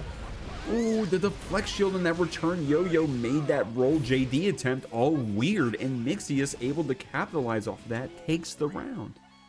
Absolutely, that's like I said, right? Just need one opening, especially when you're low and you've got no burst. Slayer can just turn the tables by just punching you to death. It doesn't need to be complicated, he can keep it simple. JD gets the opening here, confirming it's a red. RC as well. Definitely wanted that combo to keep going. You know, definitely not many times do you want it to drop, but able to grab that Master's Hammer right there, man, showing that Dany is not going to hold the fake Slayer stuff. Has been able to get a little bit of matchup experience at least since the character came out, but that return yo-yo, the flex shield, showing up again in the same game. Absolutely, both characters. Oh, 2H catching the startup. We got loops. We got loops. SMH, does this kill? Not quite, the scaling a little bit too high. Dany with 100 meter on deck. Yerk out. 50 meter built up. The throw just a little bit short, and the 6P is going to close out this game and get Mixyous on the board. All right, guys, there goes the Bridget. The Kai is coming out now, surely. I don't know. They might stick with it. This I don't know if this matchup is maybe quite as preferable as Kai Slayer, but Dany seems kind of comfortable in it. Yeah, I didn't realize. I popped into Dany streams a few times now, watching them play Bridget on tower, and of course they played Bridget in last week's JKLY for a couple games, I think. But I did not realize that they were putting in this much work. I did memeingly say one time that if they played Bridget, I'd give them whatever seeding they want. I don't know if they heard me and took that to heart, but here we go. They are top seed this tournament, and they are playing Bridget, so, you know, I won't say nothing else. Collusion, collusion, collusion. I'm joking. 6P on that approach attempt from Mixyous. 2 has to keep them jailed in. 5D is going to be the mix. Dany showing that Kai 5D combo, even though we're on a different blonde-haired, blue-eyed individual. Anchor, can you hold it down for me? I will be right back. Yeah, I got you. And I'm almost concerned, Mixyous, if they're just able to react to a couple more of these 5D openers, they're going to get a lot more return out of their defense. Gets caught out of the PRC, whatever move they were trying next, by Dany's falling air normal. Dany's up on set point. Mixyous now scared, swinging P-Mappa, but the follow-up getting caught out by 5H. And fantastic spacing from Dany still here. But the overhead comes for us all, thrown out of the follow-up of P. 100 hands defense approach, techs the throw, 5k 2D. Mad plus, big routes, 100 meter on deck. Not quite the wall stick, but DPRC out. Wall stick and a last horizon could have been scary. Maybe a little bit of a delay on deciding whether or not they wanted to use Wild Assault means that Dany is going to drop that round.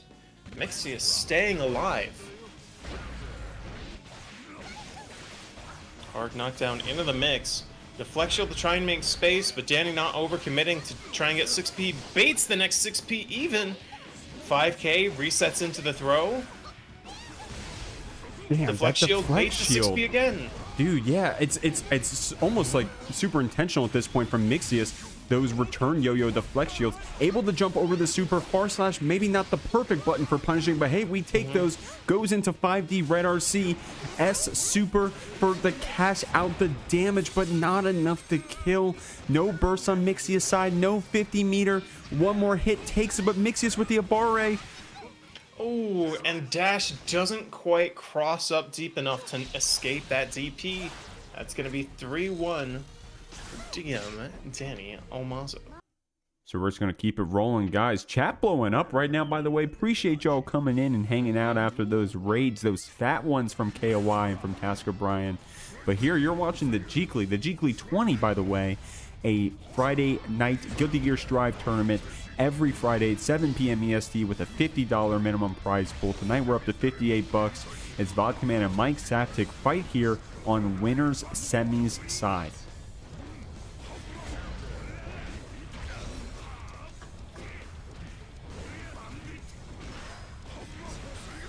Here we go. Oh, baiting out that YRC. Vod gets a nice combo for their trouble. Gonna get Mike stuck over here in the corner, but not a wall break. Able to safe jab with that 2P. Blocks the DP, gets the punish. Bogman gets the first round. Slide head with the knockdown. We're going to try to get in here. Mike using our Wild Assault to keep the pressure up and the run up. Tick throw as well, but Vodka catching on to the rethrow. Able to fuzzy jump out. Keep Mike jailed in with our 2S's and our Wild Assaults. Trying to get in with Vortex RC. Great stuff right there. The chip damage got kind of gnarly, and then the 5H counter hit Mike. Able to get Vodka wall splatted and positive bonus rolling. Anchor, are you here just out of the room? I'm supposedly back in the room, but I can't see Saftig in there. Don't worry about it. Just take it. Send it home, brother. You're good. Sure thing. You just missed the jump scare pop buster from Bot Command, getting jumped and air DP'd by Mikesaftig right there, evening up the rounds. But the good old-fashioned walk-up pop buster, everyone's tried and true. Bot Command keeping Mike jailed into the corner with half HP, but Mike with that high jump air dash bandit bringer to get out. Getting zoned back with these close far slash normals, from Mike here. But that deep bandit bringer gets called out with 5P, 2P heat tackle. Mike wanting the burst because only one more hit will take the game. And there it was with Vod Command's 5P, 2P heat tackle again. Every set we've seen them in tonight, they've been really representing well that light confirm into heat tackle. Able to carry people all the way to the corner to threaten that corner pressure with Garuda and Pop Buster, but also just a decent amount of damage.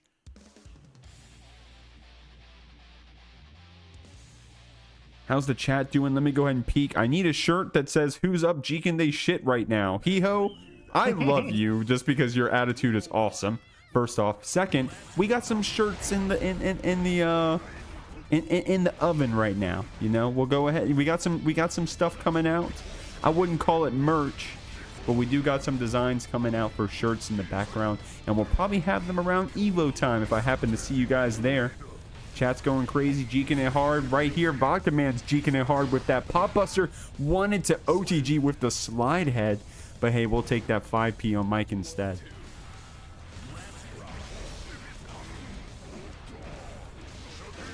Normal slash pressure flick for the frame trap right there, able to punish that DP, making Mike burst. Anchored coming back into the room saying, hey, I want to see what it looks like when Mike carries Vodka Man over here to the corner. These slashes getting FD'd out. Vodka Man getting caught by that tick throw. The defense so good that now we're getting thrown out of it. But that backdash BRC low is so gnarly. Only the mix that would hit good players. And Vodka Man, definitely one of the good players. No way these Garudas are connecting. Those are from half screen away. Mikesaftig getting chipped out. Pop buster when we were on a pixel. Can't blame him, man. Getting opened up. Vodka Man taking that one 3-0 here in winner's side of the Jeekly 20. Mike, gonna have to duke it out there on the loser side of bracket. Another green Potemkin. Green thumb, the whole green hand even. Dude, another SJS team kill, by the way. If Totsu had to beat MacMens to get here, now Busta Rhymes or Hee Hoo are going to have to kill each other to keep it going. Yeah, the heat tackle looking for a preemptive option, but unfortunately getting them into the blender. Close slash again. Yeah. Toss him up, yeah. Oh, PRCs to keep it safe. JD to bring it back down to earth. Garuda, she doesn't have a reversal. There we go, picking up with that 2S in the heat tackle. I love that. Hee Hoo over here in the corner. It's going to take a few more hits to secure this round, whereas it looks like Busta Rhymes may only need one more far slash against Hee Hoo at this point. We're going to see if that ends up connecting, but the backwards Mega Fist, man, a hell of a button. Able to close out that round. Busta Rhymes going up in the start of this game. Busta Rhymes just in the wall, in the corner, just slide head, slide head, slide head. I've still got my defenses up. Ooh, getting opened up with that HDIS 2K. Mr. Shakedown himself doesn't want to hold it. We got Hee Hoo thrown up in the air and broken on the back here. Bursting out, not wanting to hold that Garuda pressure. JS counter hit goes into a combo. We got Busta Rhymes over on the other side of the screen. What's the mix? Cross up, turbo fall in the corner. Cross up again, but it's a throw, not a low. Say your prayers, cross your hands, kneel at the pew. Heavenly Potemkin Buster. So I hardly knew her. So I was looking at the chat, and I was looking out for the Busta Rhymes chat, but Hee Hoo actually beat Busta Rhymes to the chat. So I'll put it on the screen here. Busta Rhymes.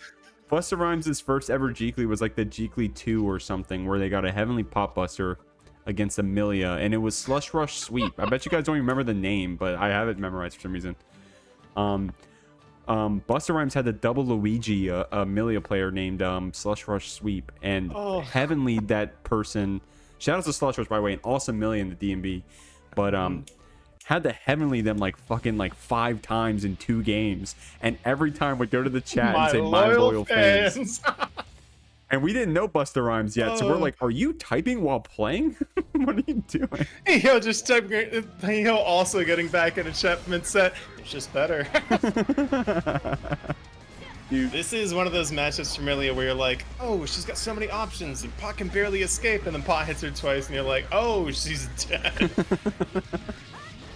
Well, Capel right there connecting, gets a nice string right there for Hee Hoo that carries Busta Rhymes over into the corner. The corner steal mix opens us up, and the mental stack is getting kind of high right there. Busta Rhymes chasing the high of that Heavenly Pop Buster, connecting in the last game, tries it again. Hee Hoo keeps their defenses up, and the game is going back to a pretty calm state outside of Hee Hoo dancing around in the air here. Uses the RC, doesn't even mess with the wall break, just says, you know what, I'm gonna take my H-Disc setup, I'm gonna get some good mix, gets rewarded for it with a round. Yo, shout outs to Totsu saying in the chat, reminding me that they won their first ever bracket and first Jeekly fighting Rhymez in grand finals. Totsu, wasn't that a bracket reset also? I remember that was the Jeekly, either the Jeekly 3 or the Jeekly 4 that you ended up winning. And shout out to Totsu, by the way. We're about to see them come up in just a moment after this game, I think.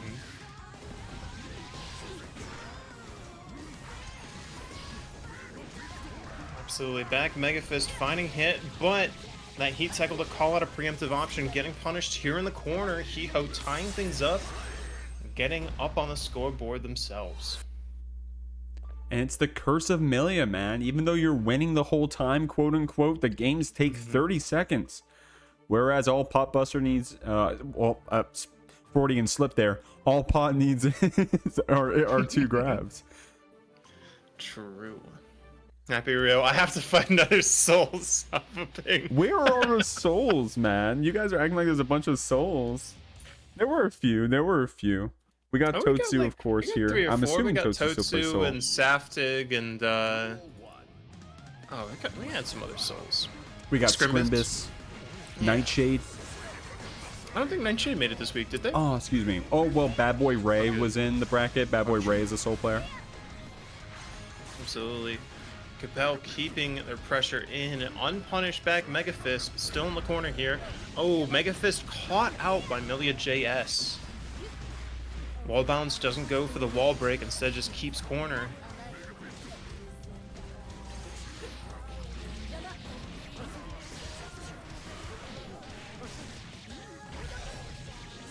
Hold this up for that hard knockdown. Meter on deck. Cross up Artemis into the RC. Burst does not come back in time. Good stuff right there from Hee Hoo, closing out that round. The burst is coming up for BUSTA Rhymez, though. Here in gear, man, in this season 3, the burst meter gains are so quick. Even when you're getting beat up on, it's just the way that it is. Not connecting right there, so we didn't overextend. Hee Hoo trying to get an opening and gets a soft knockdown with that S disc. BUSTA Rhymez here in the corner trying to get out.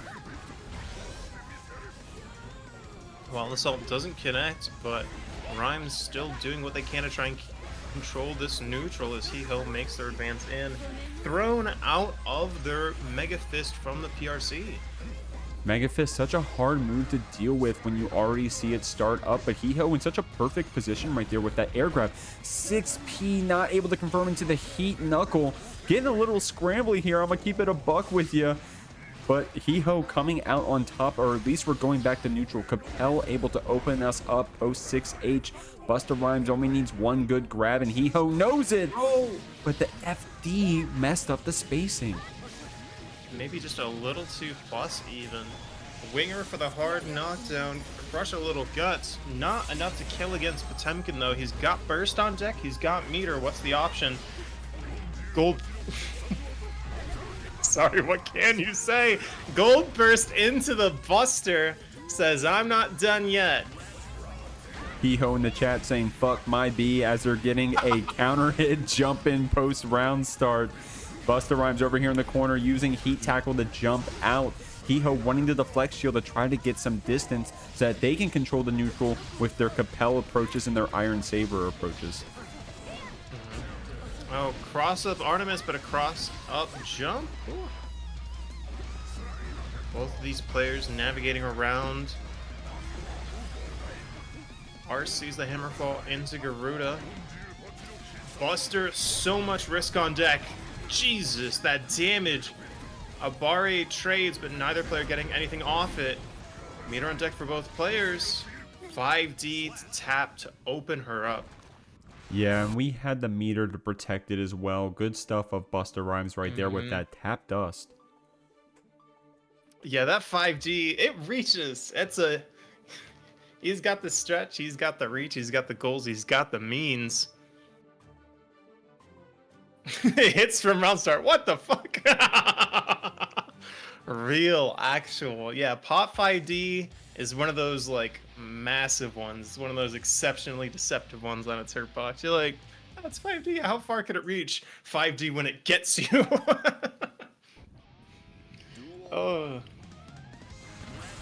Here we go, guys, going into game 3. Busta Rhymes with the lead, but Hee Hoo with these fuzzy jumps on those pop buster attempts able to close things out. I wonder if that's like an OS or maybe just a miss input right there from Hee Hoo.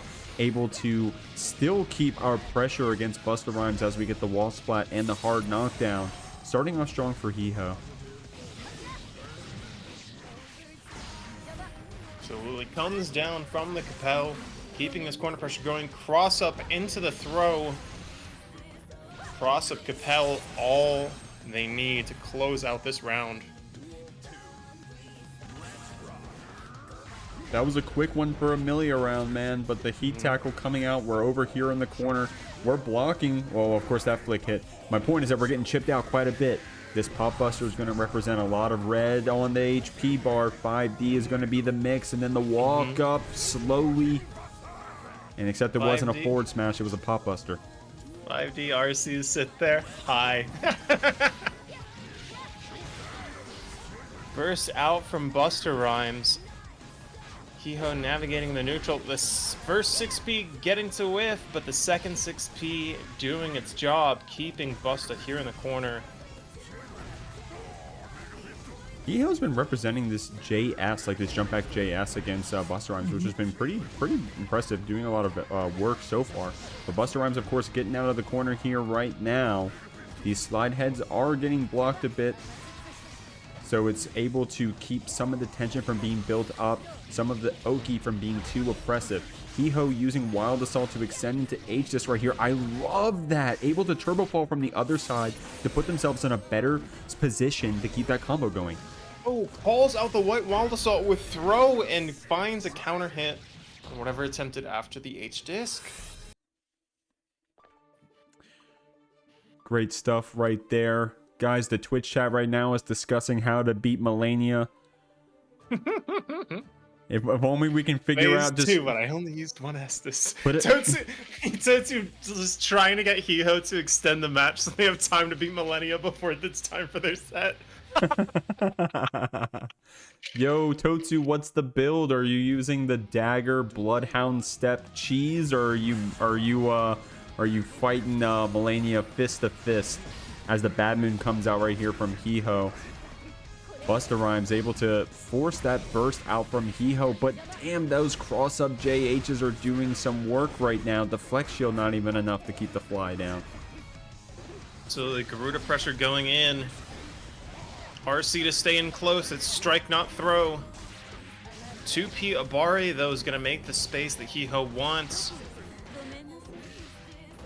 Throw into the H disc, into meter. RC's the bad moon. Cross up, cross up. Throw off the JH block.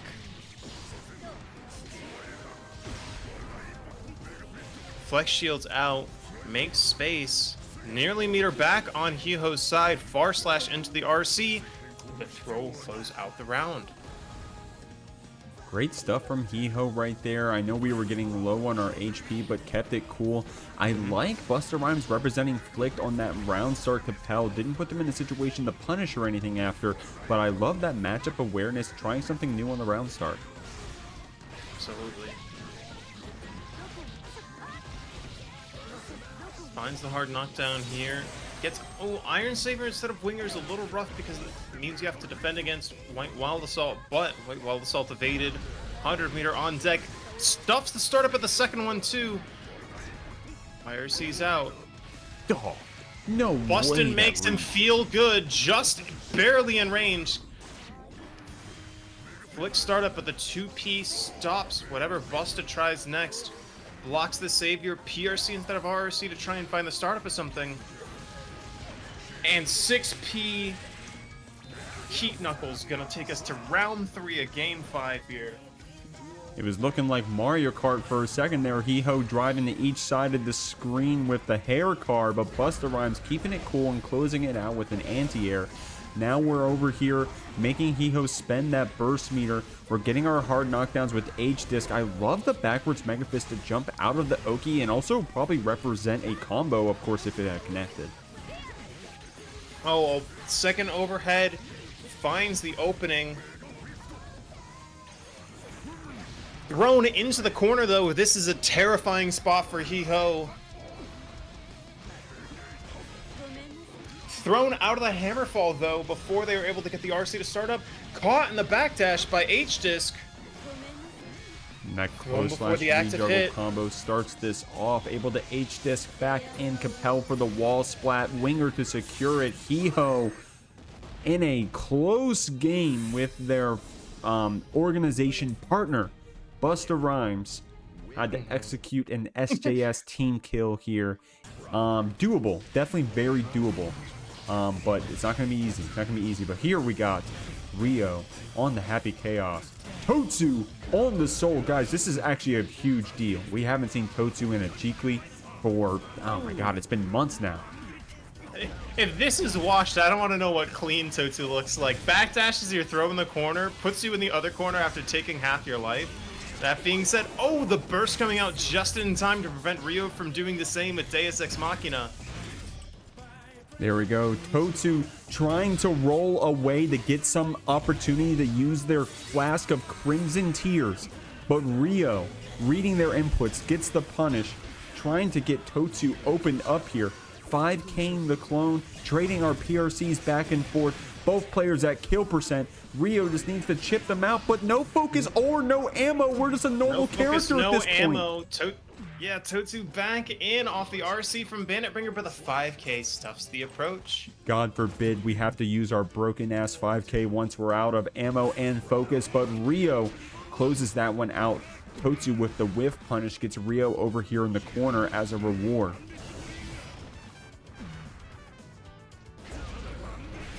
Yo, 5H counter hit Bandit Bringer. Tell me he's not dead. 5H. Another H. Oh, waiter, another HVV for my route, please. Waiter, you forgot my my HVV. Here we go. BRC wild throws in and the gap taps the sign. Great stuff right there. Round start curse to get that applied and get away from that soul. But the DP allows us to Fafnir in. Rio was in the corner until we jumped out so perfectly in the gap right there. Totsu having to burst. And then I love what they were representing right there. Close slashing or far slashing the clone, DPing through it to try to keep Rio from getting a punish.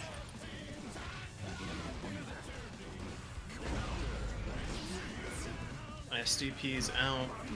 Get their pressure started. Brisk cranking up on Rio's side. Techs the throw though and gets their own offense started.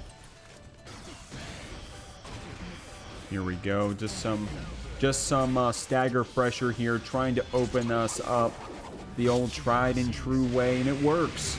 Confirming in the super. Rio takes game 1 against totsubunger. The chat coming in with the Dino dance emotes. At this point, I acclaim that one to Totsu. Terra Mag saying, "Toe my goat." Love to see that. Cobalt saying, "Rio wins so that my loss to you looks better." I feel that 1000%. Here, let me get the chat on the screen, by the way. It says, DiaForte, noon 1 is pool. Yeah, nice. Yeah, no offense to their opponents, but I was looking at their pool and I was like, yeah, they'll be okay. It was when they got the top 48, top 24, where I was like, okay, these are like, you know, these are going to be some games. By the way, if you guys haven't been watching CEO, awesome games on stream today for CEO. It started at like 12 o'clock and went to like 6. So you got 6 hours of pools with some awesome commentary from some of the best you already know. From Jobber and from Jatsu. I think they had Avian as well. They had Proxy on the stream. So a lot of awesome commentary down there at CEO. And now you got the commentators Anchored, Prince, and Jeek for you tonight here at the Jeekly 20 as we watch Rio get opened up by that gunflame right there. And now Totsu's representing some tick throw pressure. Absolutely. When you send it, I got booted just momentarily, but long enough. Smile.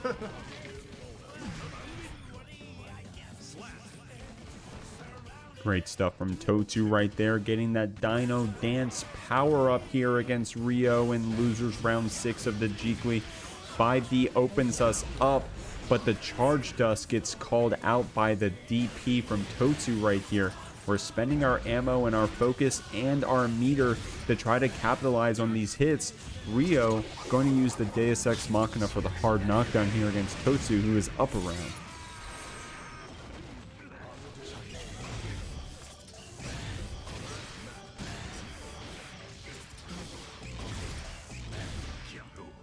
Not much to say, man. That stagger pressure gets rewarded. That's why we establish those layers, so that close slash can catch backdashes and we can take games.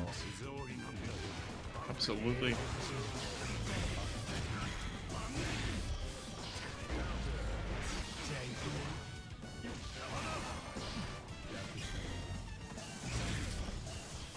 Amongst the Soul players and Chaos players I've spoken with, they both tend to kind of like this matchup, as there's a lot of interaction points. There's a lot of meat to chew in the matchup on both sides, but it is kind of that eternal struggle of I'll keep them out, they won't get in. Yeah, it's definitely a fun matchup to watch too. I feel like it's a matchup where even like at a low level and at a high level, no matter your skill, no matter your experience, you can watch these two characters fight and appreciate what is happening, right? There's the clear zoning and the clear mix-ups coming out from Happy Chaos, and then there's the clear Shoto fundamentals coming out from Soul, as well as some of the broken gorilla stuff that we can see here at Guilty Gear Strive. So they definitely represent all of the different aspects of pressure and defense in the game. And right there, Rio able to stuff out that Bandit Revolver, taking another game for themselves, and we're up 2-0. Additionally, it's also one of those matchups where system mechanic use can be heavily rewarded. Especially with like certain IBFD implementations.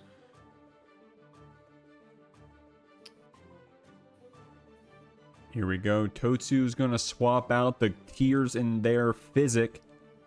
Going to see what build we have right now. Probably swap out our weapons. See if we can get more resistances on our armor. Going to watch the YouTube video. See the person who was able to kill Rio in one attempt without getting hit. No summons. Totsu's taking all the notes they can.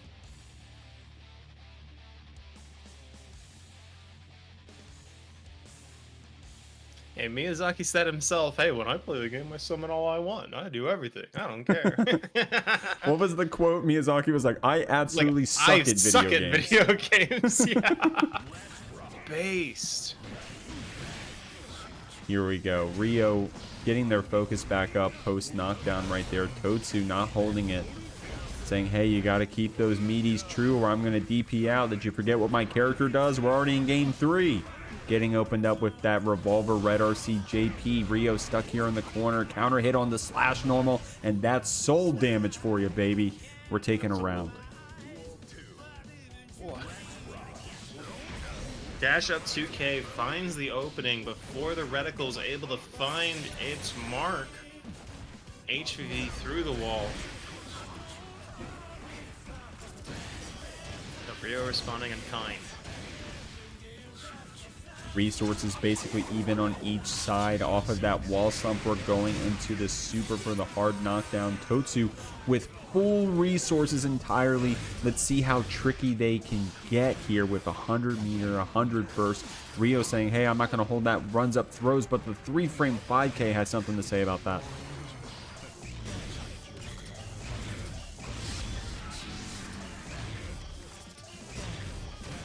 Still under the curse, manages to jump out, shot after. Ryu out of concentration though, so not able to route into that kill. 6 S's through their doppelganger, through the clone, through the scapegoat. A bit of a Yu-Gi-Oh player there. Scapegoat luckily been banned for a while now. Totsu's got the hand trap to make it through the wall.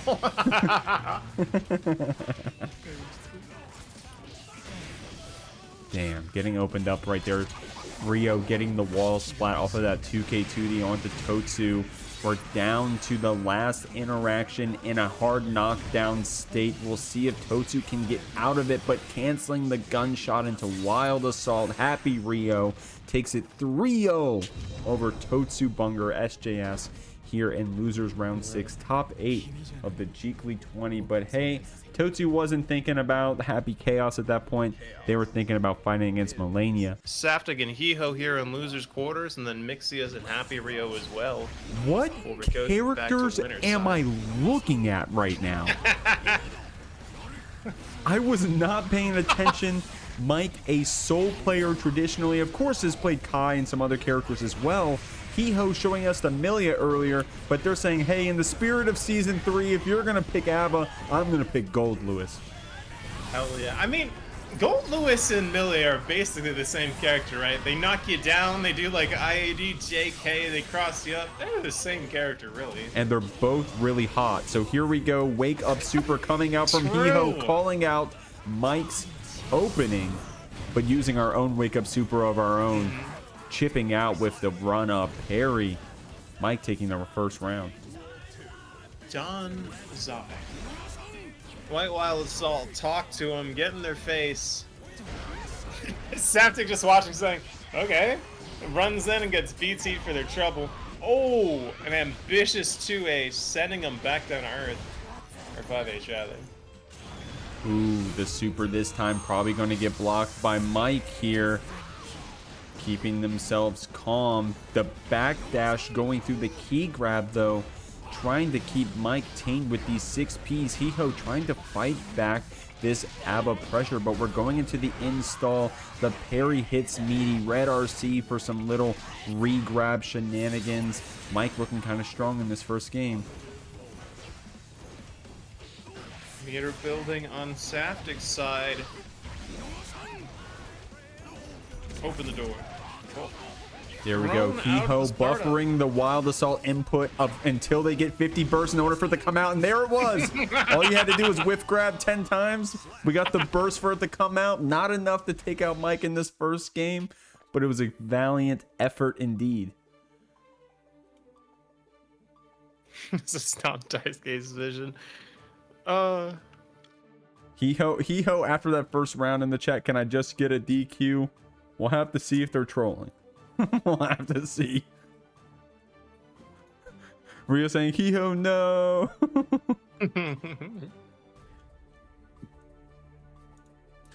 But yeah, I mean, Gold Lewis, I mean, like, being completely genuine here, Gold Lewis against ABBA. I wonder how that matchup normally goes.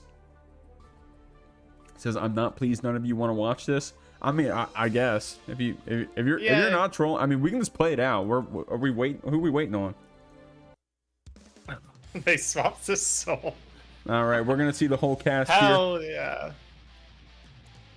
Does none of you want to watch this? We'll see. We'll see what you can do. Yo, Hee Hoo, you're taking requests. Pick Bridget. The Alpha Lead play or gay? True.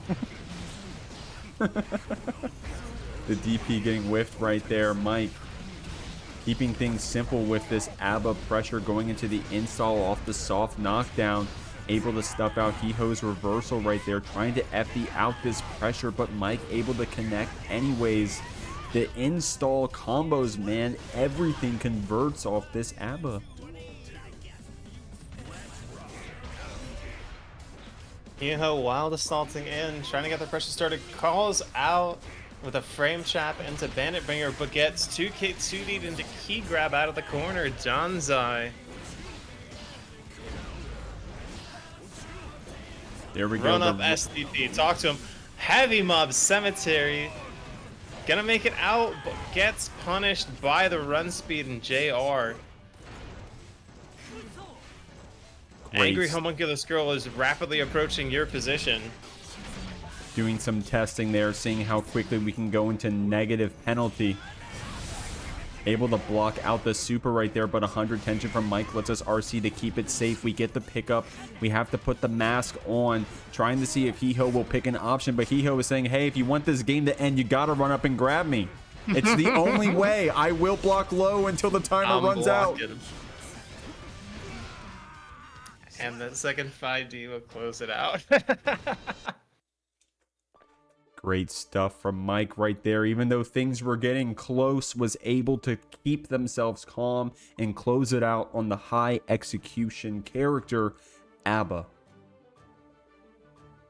Patriarch Panda, how we doing? What's going on, Panda? Sheesh, Panda, you came in just in time. Hee Hoo saying, I never should have reinstalled. Well, here we go. Never should have reinstalled, but here we are in losers quarters. And I don't say that in a disparaging way. I mean that genuinely, as in, hey man, we made it all the way to top 8 of the Jeekly 20. This tournament is stacked. This tournament is stacked. Cobalt said, what am I watching? Loop said, was that a desync? Loop, it was a desync, but not in the way that you're thinking. I think that we don't know what we're on stream for right now, but we're trying our best. Mike going into the install with that key grab right there, keeping Hee Hoo over here wall splatted, confirming into our super as well. After the de-install means that we're going to have full Jealous Rage. But that DP Red RC into HMC, was Mike holding up? You know he was. Hee Hoo with the hero burst saying, hey, this is going to be my game. I'm going to run up DP 3 times. Oh, actually, it was Wild Throw, but the wake up super from Mike able to beat it out. It really does feel a little disjointed to see, like, Saftig on stream and Soul on stream, and it's not Saftig. Great stuff. 3 DPs. When is it going to be the Wild Throw? We don't know. That's the mix. How many DPs in a row is it going to be? Mike able to keep their cool, however. Oh, another DP coming out. Let's see if Mike can call it out. I love Mike using the guard point meter gain special into the run-up DP brawl that we're seeing right here from Hee Hoo. But there is the mix, the Wild Throw. You thought it was going to be a DP. Nope. Not the 40th time.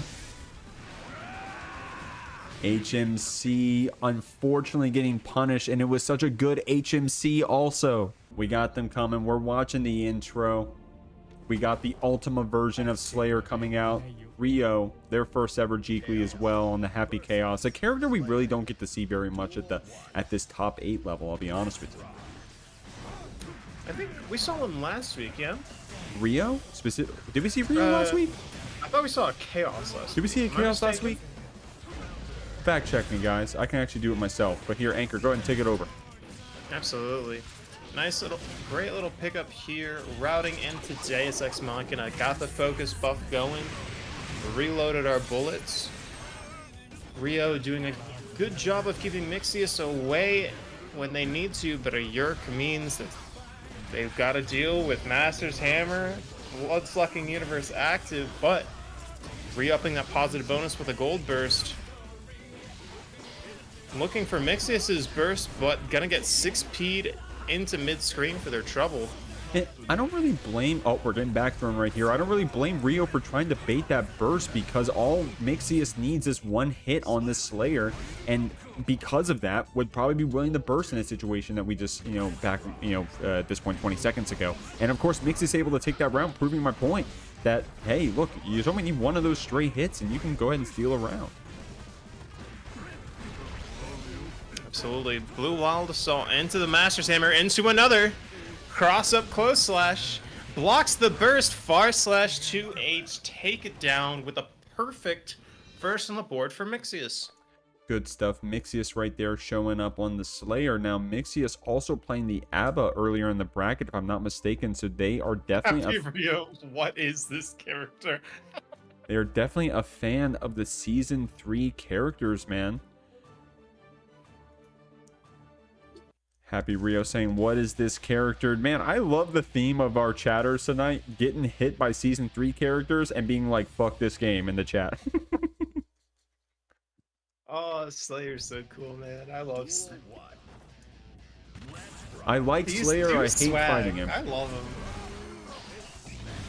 But here we got to give some credit to Mixyous right here, representing themselves strong against a character like Happy Chaos, who is a polarizing character to admit is in the top echelon of characters in Guilty Gear Strive. Definitely has had better seasons prior, but can still hold their own and represented by some of the best competitors in the scene.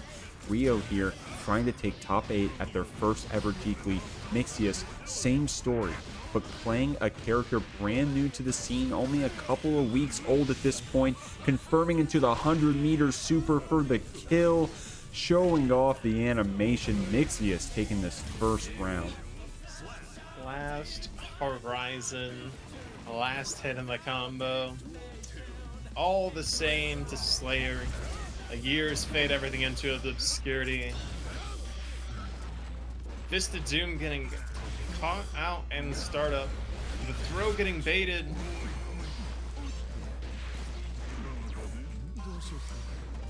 A PRC Slayer's just swinging on you. Help! Oh, the curse going right over Mixyous right there. So we weren't able to reapply it. Stuck here in the corner, spending our burst to try to get some distance, but that K-Mappa closes the gap. Rio barring out, using our shots to keep things calm, but the YRC resets the situation. 2H picks up into the loop, and Mixyous takes game 2 here in losers quarters.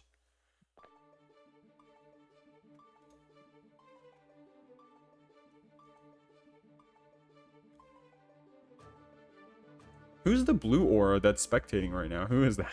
Or hiding behind the pole? Great question. I didn't want to disengage from the podium in case I didn't make it in. The chat is big fans of Slayer, saying things in their praise such as God, this character is so cool. Actually, you know what? That could have been genuine, actually. I don't mean to... That actually may have been genuine, but here we are. Slayer representing that 2H right there, man. Against characters with really good 2S's and 2Ks, 2H can kind of be a nice answer because it's only, I think, oh my god, it's really quick. I want to say it's like something like 13 frame startup. Representing the super at that ready aim state from Happy Chaos. Mixyous going straight into the Master's Hammer as well. Good stuff right here, taking that first round against Rio. Mixyous getting this curse applied, roll coming out. Rio whiffing the 5D, but hey, we're Happy Chaos. That's what our character is supposed to do. Got to get some bullets back in the chamber, though, because with no bullets, we're not going to be able to shoot this vampire. We're going to need to get the silver bullets, Rio. But Mixyous getting YRC'd out after having some really good far/pressure for themselves. Rio has that curse applied, has some bullets in the chamber. This is the kind of game they want, but these K-Mappas able to close the distance. We're in the corner. The backdash gets called out by Rio's grab. Oh, the second one also getting called out by the grab.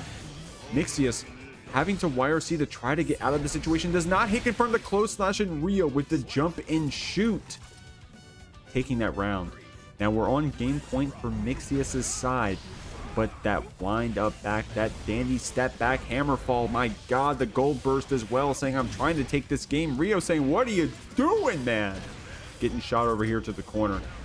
The whiff tech, I should say, getting called out by Rio. And now we're going into some tick throw pressure. Mixyous stuck here in the corner, representing that FD, trying to get some distance, but Rio with the stagger pressure closes out this game on the jump in. We're evening it up, or at least attempting to. 1-2.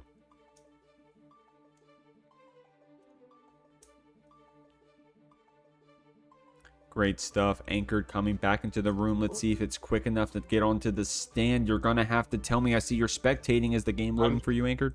Yeah, damn, he's good. My damn, he's good. I mean, what the fuck's going on with my internet connection? I'm gonna scream, not actually smile. I wouldn't scream in all of your ears. I wouldn't do that to you unless it's something exciting. Because that's what I'm supposed to do. Guys, by the way, how's the stream look in terms of quality, in terms of the audio? Is the game too loud, too quiet? Am I too loud, too quiet? Or me and Anchor, are we the same volume? I hope it's been okay. If you don't like watching Slayer, at least tell me how the stream's looking.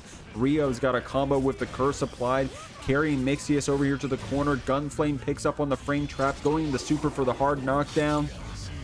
And this is looking like a Happy Chaos round right now. YRC's into the corner. Rio with a backdash VRC of their own to take their turn back. Get their pressure going. Walking the dog all the way into the corner. 5D RC is the mix after 12,000 lows. They won't see the 12,000th and one low coming. The 5D coming out right here. We're representing some overheads, not just lows. using our burst to keep Mixyous here in the corner, getting that tech throw attempt punished with our jump back gun. And now we got some throw loops coming out. You think this would be Street Fighter 6, but M. Bison isn't in this game. Oh, 2K stuffing the startup of Mappa there. Deus Ex Machina to crush some guts, send them through the wall, get your positive, reload your guns, file your taxes, dice your vegetables, cook your souffle. The law on the other side finds it. 2-2. Game 5. I'ma keep it a buck, man. Rio kind of locked in right there, knew it was for all the marbles, and said, hey, I gotta show you that I know how to play this Season 1 character. At this point, may as well be base roster in terms of how we think about Happy Chaos. Able to get Mixyous with that stagger pressure. Only one more game to go for Rio. We're going for the reverse sweep if we can help it. Let's see if Mixyous can't crack down, get some K Mappas connecting, get that gap closed, and get some Last Horizons coming out so we can close out this set and move forward in losers bracket. The homie taking the hit for you. Get down, Mr. President. The second throw baited, but PRC it into the 6P. Keep Rio's turn. Damn, that was a deep reload right there, too. I respect that from Rio. Going in some earlier situation says, hey, I'm not going to let it happen again. I'm going to reload. A lot's been happening. Trading our YRCs back and forth. Mixyous stuck here in the corner. 5H counter hits for Rio's side. We're going for the wall slump setup so we can reload a bit. Not enough meter to go for super to close it out. But once we get on a pixel like that, the guaranteed wall break damage, Rio putting us on set point. So the Mixyous not afraid though. They're swanging. Scapegoat set up, dashes through to try and find a throw, but unfortunately just getting comboed against it. Fighting back in a mid-screen now. Roll is going to be the mix. We got a soft knockdown. The 5D is getting blocked. Oh, you can't block the third one in a row. It's out of blood bullets. is one of the 10 commandments, but Mixyous able to take the situation back for themselves from 2H pile bunker.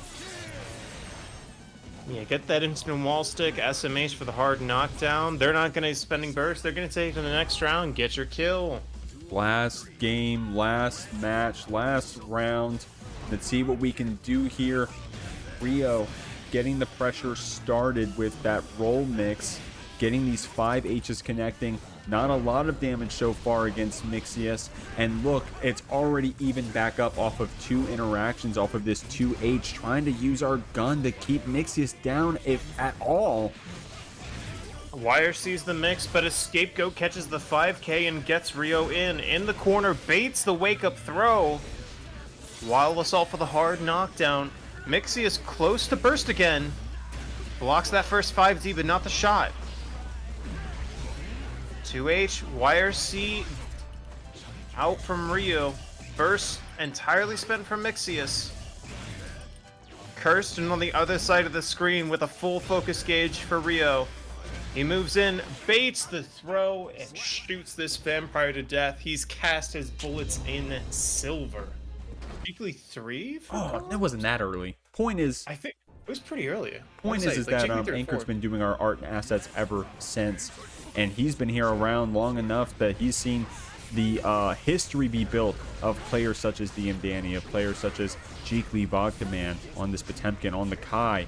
I love the respect that Dany is showing Vodka Man here in Winners Finals, saying, hey, I know I was playing Bridget earlier, but against someone of this caliber, I'm going to pull out the main. So I would take that as a little tip of the hat, a little nod of respect, as Dany takes this first game, confirming with Super, basically a 2-touch. Absolutely. Wild assaults in, not able to get any pressure started after.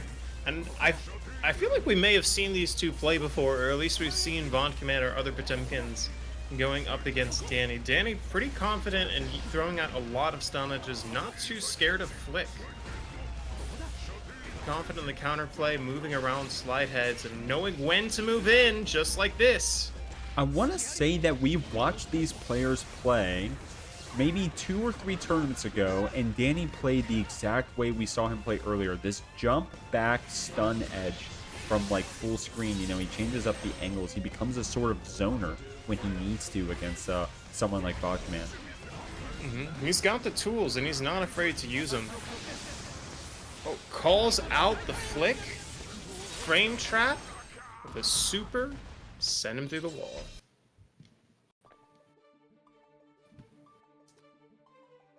Great stuff right there from DM Dany Almaza himself. My man is joining a he DM'd me. I forgot the turn. I don't think he mentioned the tournament, but there's a Mexican major coming up that he's going to be playing in soon. So he's been trying to earn the funds for it. He sent me a DM saying, "Hey, I'm going to be double bracketing. I'm trying to play as many tournaments with prize pools as possible.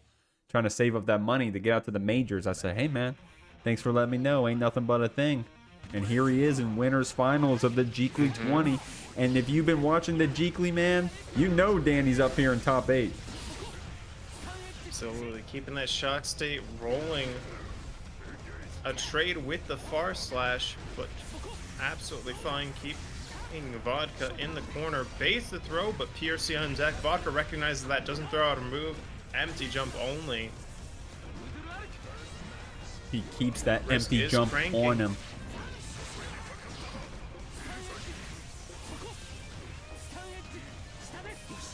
Foot just barely missing. Again, another empty jump, respecting that PRC option out of Stundipper.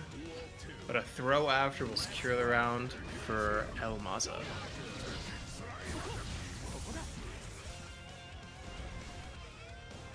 Here we go, dude. I love both of these players representing that walk-up block, these walk-up buffers, waiting for the hit confirms, waiting to block out specific specials, looking for the whiff punishes.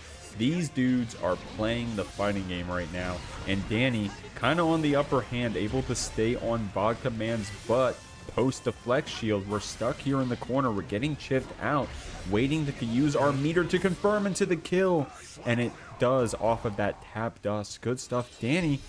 Honestly, I'm going to keep it a buck. Made it a quick game right there, and we're up 2-0 against Vodka Man here in Winners Finals. And there are a couple rough points, especially playing Potemkin, where he is recognizing the situation. He is getting that 2P punish, but unfortunately, there's just very little he can get off that aside from like a return to neutral. So maybe finding ways to optimize that better. Sometimes like using that as an opportunity to spend resources might be the play, but capitalizing off those capitalizing what he can off those situations might be the thing that Body Command needs. There we go. Good hammer fall right there from Vodka Man, using that armor to get in here on Dany, and the chip has been crazy. Using our flick on the stun edge, representing that, saying, hey, you're not going to be able to zone me out as much as you want to. Dany using Wild Assault and 5D to keep the pressure on Vodka Man here in the corner, trying to press some button to get out of it. Vodka Man keeping it calm, though. Yeah, 6K catching that backdash attempt there, but only really resetting to neutral is kind of rough. That being said, a big pickup here. Flicking back into the wall, scoop him off. Nope, just the 6H is gonna kill him. Nah, that combo was swag, by the way. Can we talk about that? That was actually kind of sick right there from Vodka Man. I sniped the replay so we can watch it back after this, regardless of who wins. That was a cool little combo right there. But Dany keeping things calm here in the neutral, but Vodka Man with the blocks, getting opened up eventually with that jump normal. Dany gets a positive bonus wall break for themselves for their trouble. Just taking a casual 2/3 of Potemkin's health off your first hit. Just Kai Kisuke honest Shoto things, smile. Casually updates the tag on his character profile to one shot. Ooh, base the throw, but again, meter on deck to keep it safe. Sacred Edge is gonna close out that round. Dany up on set point here in Winners Finals. Good stuff to Dany right here, man. Great blocks, too, on those Heat Knuckles right there from Vodka Man. We're definitely seeing Vodka Man play a little more aggressive here. That defensive play getting sort of countered by Dany's ability to control neutral. And then once we do get the pressure rolling, we're starting to see things like those defensive options like DP come out from Dany. So not only do you need to have good neutral win the neutral, but then your pressure needs to be so good to route around these defensive options. The Hammerfall PRC bust RC into it, but burst built back off positive. The 5P Abari, though, closing it out, keeping Vodka Man alive and getting him into the running. One on the board for Jeekly Vodka Man 1-2 here in winners finals. Signs of life. During that, I had the replay running of that swag combo that Vodka Man got out earlier in the round. Good stuff to Vodka Man. A little biased, I'm gonna keep it a buck. Vodka Man, a friend of the stream, a friend of the Jeekly, representing the tag. But Dany at this point, I know I said it earlier about another player, but Dany as well. Basically a main character for the Jeekly at this point, man. And I don't need to explain to you why. Close slash counter hit on the DP. Burst out from Dany, though. Kara into the shield. And if you're Vodka Man, this is a hell of a way to start out the match. Get your opponent's burst, get around in damn near 10 seconds.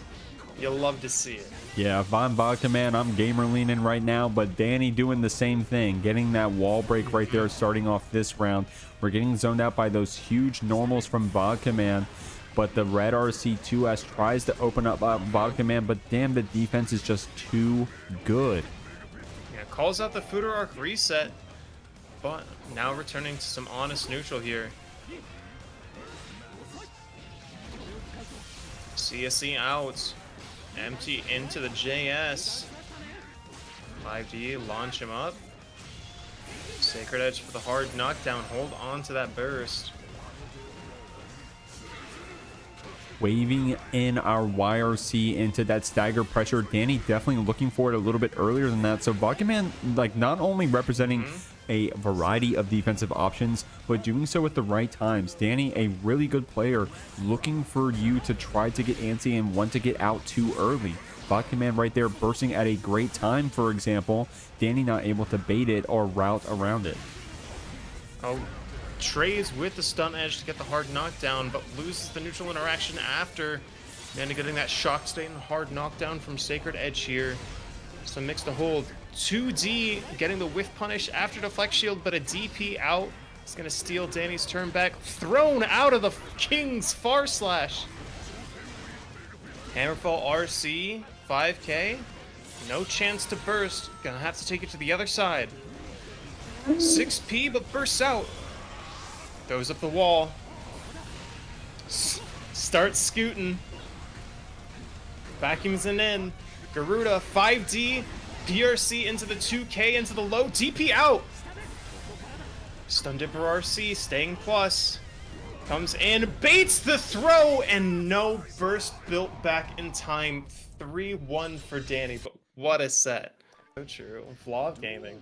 That being said, though, Saftig deciding to represent the soul here. Round start, gold burst. My man is a fucking animal here. Rio saying, I'm not going to hold that one, though. Trying to get Mike over here in the corner.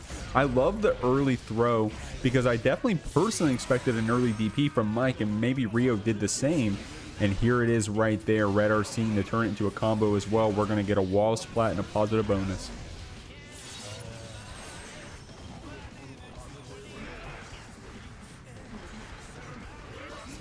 After getting some pressure started here in the corner, but a yerk out from Rio into a throw. It's gonna keep their turn going. Looking to bait a throw from Saftig, but he's just making his way out to the middle of the arena, pushing Rio back into the corner.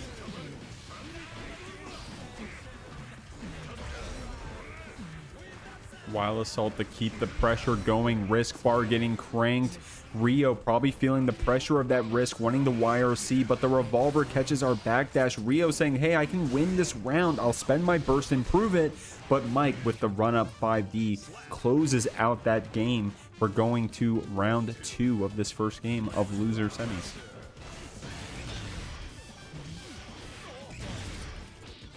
Rio responding in kind, though, here in round 2.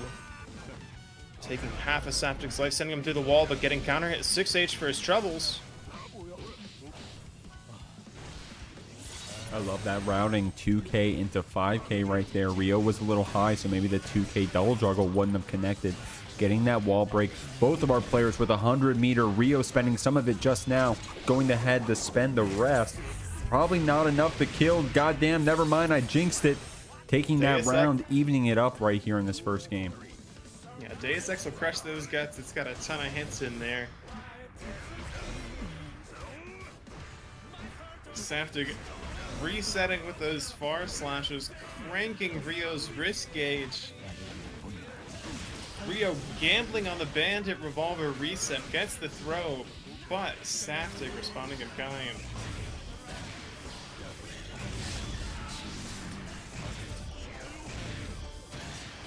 I love that 6S right there, but Rio a little too far out, the 6H I meant to say. Getting the wall break, a little bit of red on Mike's HP bar, representing that far slash post wall break, saying, hey, you're going to have to do something a little more calculated if you want to beat me. Revolver into JP. We're going to get a wall break back for ourselves. A hard knockdown as well. Mikesaftig only needs one more hit to close out this game. The flex shield coming out from Rio to try to keep it for themselves. But the run up close slash right there onto Rio. It said counter, so maybe it was a startup of a backdash. Rio afraid of a run up throw attempt, but Mike taking that first game. Yeah, it might have been the maybe try to go for FD, got a normal instead. Card through it. Happens to the best of us. What can you do but pick yourself back up, get back in the arena. Neutral Venet Revolver into 60 into positive bonus. Yes, sir. That's the game.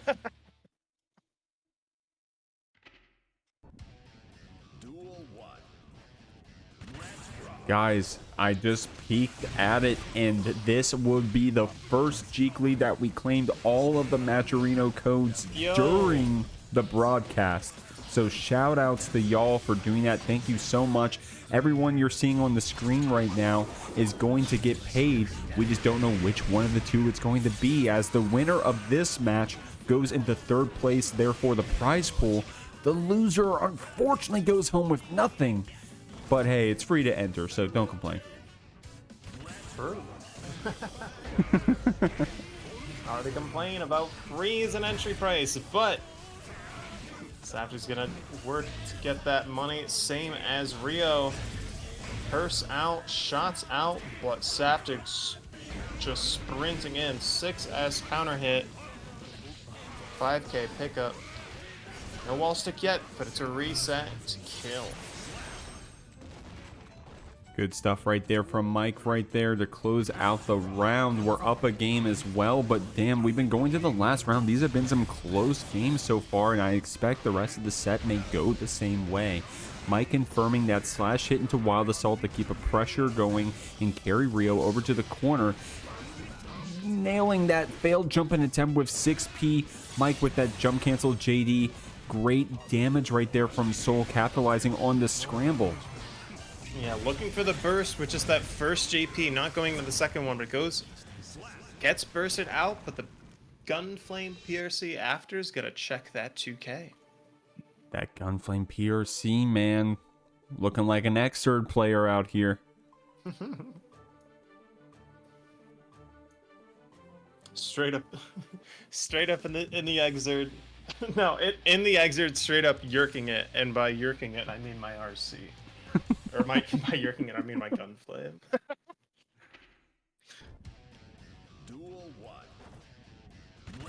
Here we go. We got the Slayer theme playing all night. Say what you want about the character, but that theme is a banger. Calling out that DP from Mikesaftig. Rio gets the burst for their trouble, but we get another pickup. The curse applied as well. This would look like a happy chaos round so far. Yeah, anti-air 5P getting a ton of rewards. 6H counter hit though into the Wild Assault route. For full screen corner carry, Rio choosing to burst, spend that stick of butter on this part of the map.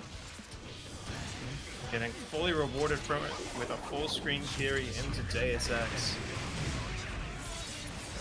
To kill? Okay. I didn't think that Deus Ex was gonna kill. Deus Ex Machina crushes that crushes them guts. Crushes them guts. Yeah, whatever you said. I tried to make a joke. Rio able to keep Mike over here in the corner. Try to bait that burst, but Mike, the king of baiting burst, also the king of not giving his burst away. Slowly pressuring back into the corner. Far slash whiff, don't care. Another far slash on block. TKTD into the bringer, but thrown out of it. Rio doing his best grappler impression. Saw what Vodka Man did and is trying to emulate.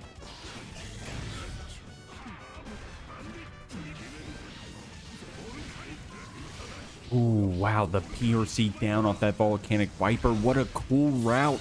So close to killing after charging that Wild Assault. Mike only needs one more hit to take it, and the tap dust does. We're going to the last round of this game. And I think the score is actually 2-0 right now. So this is set point for Mikesaftig.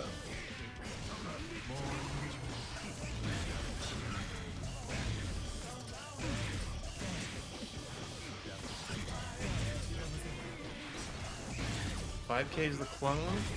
Keeps conservative after. Rio gets a throw in tech, but is still going in for more. Bring her down into the corner, is gonna find a punish to get Saftig's pressure started.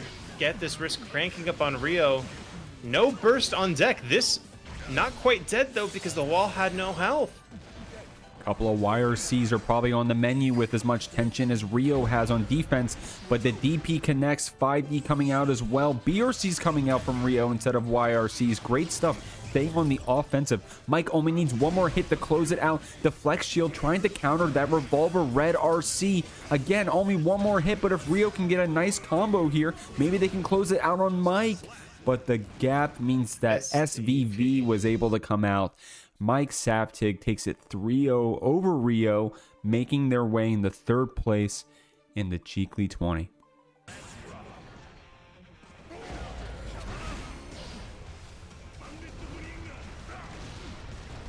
Bandit revolver in, but a heat tankle in response to get some Oki. A little too spaced out for a buster on the Garuda hits, but a 2D knockdown. Slash pressure coming out, tick throw to boot as well. Mikesaftig low HP but not low on momentum, able to get this positive bonus against Vodka Man in the first round. Revolver RC to stay in. Vodka spending his burst to push Saftig back out to mid screen. Saftig gambling on the RC into throw, calls it out with a 5K. Throw RC here in the corner, not quite enough to kill.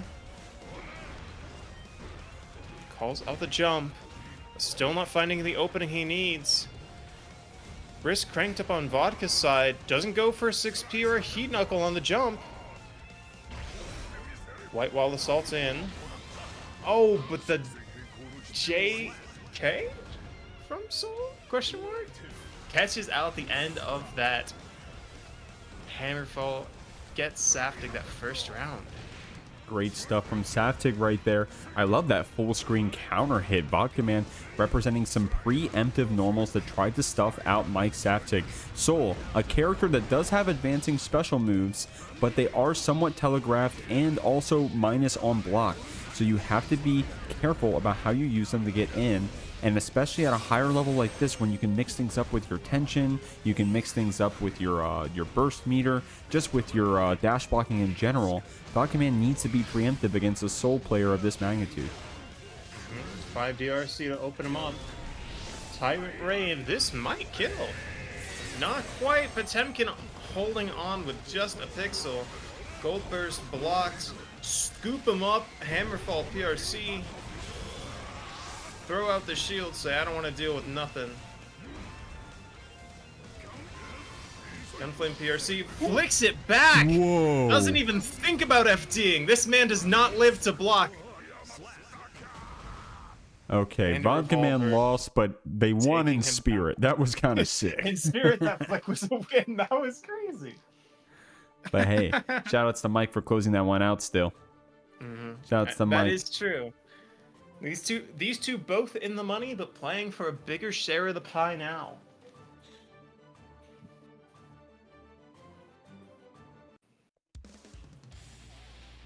And this is probably a matchup, like a player matchup, where Vodka Man gets to show off their defensive magnitude.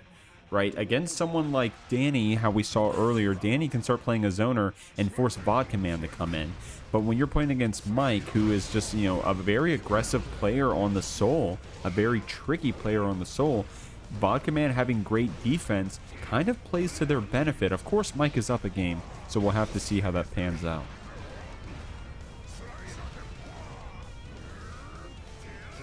Some 2D and neutral here to hold down the space. Big Mega Fist counter hit. Falls back into the shield. Oh, an ambitious 5k to call out that Night Raid Vortex. Assault to stay back in. A second call out on that Night Raid Vortex. Bursting out of the Gold Stagger though. Saftig making his way back in mid-screen. Scoop. We got the Potemkin players and their ilk here in the chat rooting for Vodka Man, definitely popping off at the Scarecrow Pop Busters coming out. Vodka Man definitely knows how to get a grab in when it's time. Not someone to overrepresent it by any means. They know when it's time. Forward Mega Fist for the OTG wall splat going into Kai as well. This is going to be a decent amount of damage, looking like Soul Bad Guy damage, ironically against the character. Yo, what's good, DS bro? RC looks for the burst. Saftig concedes it. Going to the next game, 1-1 for both players. Shout out DS Bro for the follow. Appreciate you, my homie. If you definitely want to come in and see some pop players, you missed SJS BUSTA Rhymes earlier on the stream. But of course, you got your resident Jeekly Potemkin Vodka Man out here representing the Potemkin. One of the best to do it here, at least in the Jeekly bracket. We love our Vodka Man. So good on defense, just in general in this game, not just on the character, and shows us some little tricks here and there. Shows that they've definitely put in some work into these different matchup experiences and interactions. Absolutely. That being said, Saftig no slouch either. He tackled back in a mid-screen, but SDP is going to get him out of the situation. RC's the Night Raid Vortex, but unfortunately gets cornered a little bit. But navigates around the White Wild Assault. Great stuff. The forward Mega Fist getting called out by that 5k from Mikesaftig, and now we're holding Garuda's. Hammerfall Red RC is going to turn into a combo for Vodka Man. Gets the wall splat as well. 6S, 6H. I'm sorry, someone educate me. But Mike with the pickup. And if you're Vodka Man here, I think you're almost kind of happy that doesn't kill, because it gives you an opportunity here to build up your burst, unless Saftig kills you. But he's living. JD spaced air stalls gonna punish that 5k anti-air attempt from Saftig. If you're Vodka Man, you're happy to have that burst back so you can spend it on a round start Wild Assault. Here we go. These backwards Mega Fists just trying to buy some distance so we can get into a safe zone to go for the slide heads against Mike's approach. But we're getting opened up by these far slashes from Mikesaftig.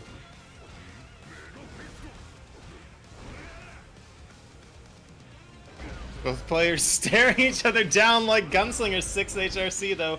Time to get back in your soul. Let's spend some meter. Let's go gambling.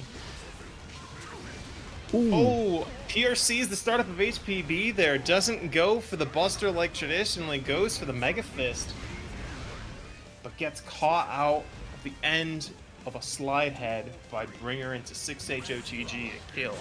Dude, I love when Soul players are smart about using that 6H, the OTG. Granted, it's not the most difficult thing in the world, but to remember to go for it is awesome. Confirming those rounds for themselves. Mike putting us on the last round of this game 3, making it look close, man. Vodka Man with this great defense, though. Definitely wanted to confirm into heat tackle off of that 5P. Didn't get it, but we did get out of the corner. 5DRC blocked. Vodka Man passing the boomer check allegations. No punish on the Hammerfall, but throwing him back into the corner. Okay, so we got punished for that falling JD, but we got out of the corner unless, of course, this Deflectio gets baited. Mikesaftig going to get some good damage for themselves, going to make it hurt. Wild Assault, but doesn't catch Saftig on his way down. Bandit Bringer RC HVV, the Season 3 special, a 2nd point on the board for Saftig. Good stuff to Mike, but goddamn, that was anyone's game at this point, and it's still anyone's game. Vodka Man trying to break that 3rd place curse. If I'm not mistaken, someone educate me, their best placing is 3rd place. So winning this would be quite the feat in a bracket of this magnitude. Absolutely.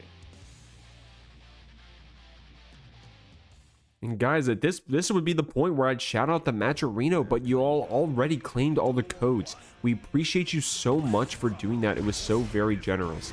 Thank you very much. Everything that you claimed made the pot go up by another $12.50.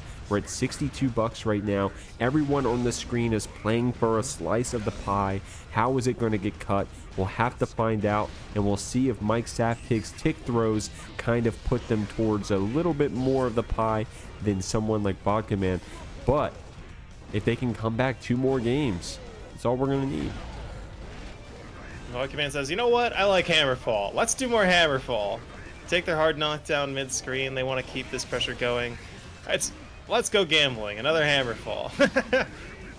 That stagger pressure getting called out with Mike's DP and the 5K calling out the Hammerfall right there. Great stuff. Vodka Man probably going to... Oh, never mind. Spends the burst saying, hey, you're at kill percent. All I need is 1 pop buster. But Revolver follow-up is enough damage. Mikesaftig takes that round.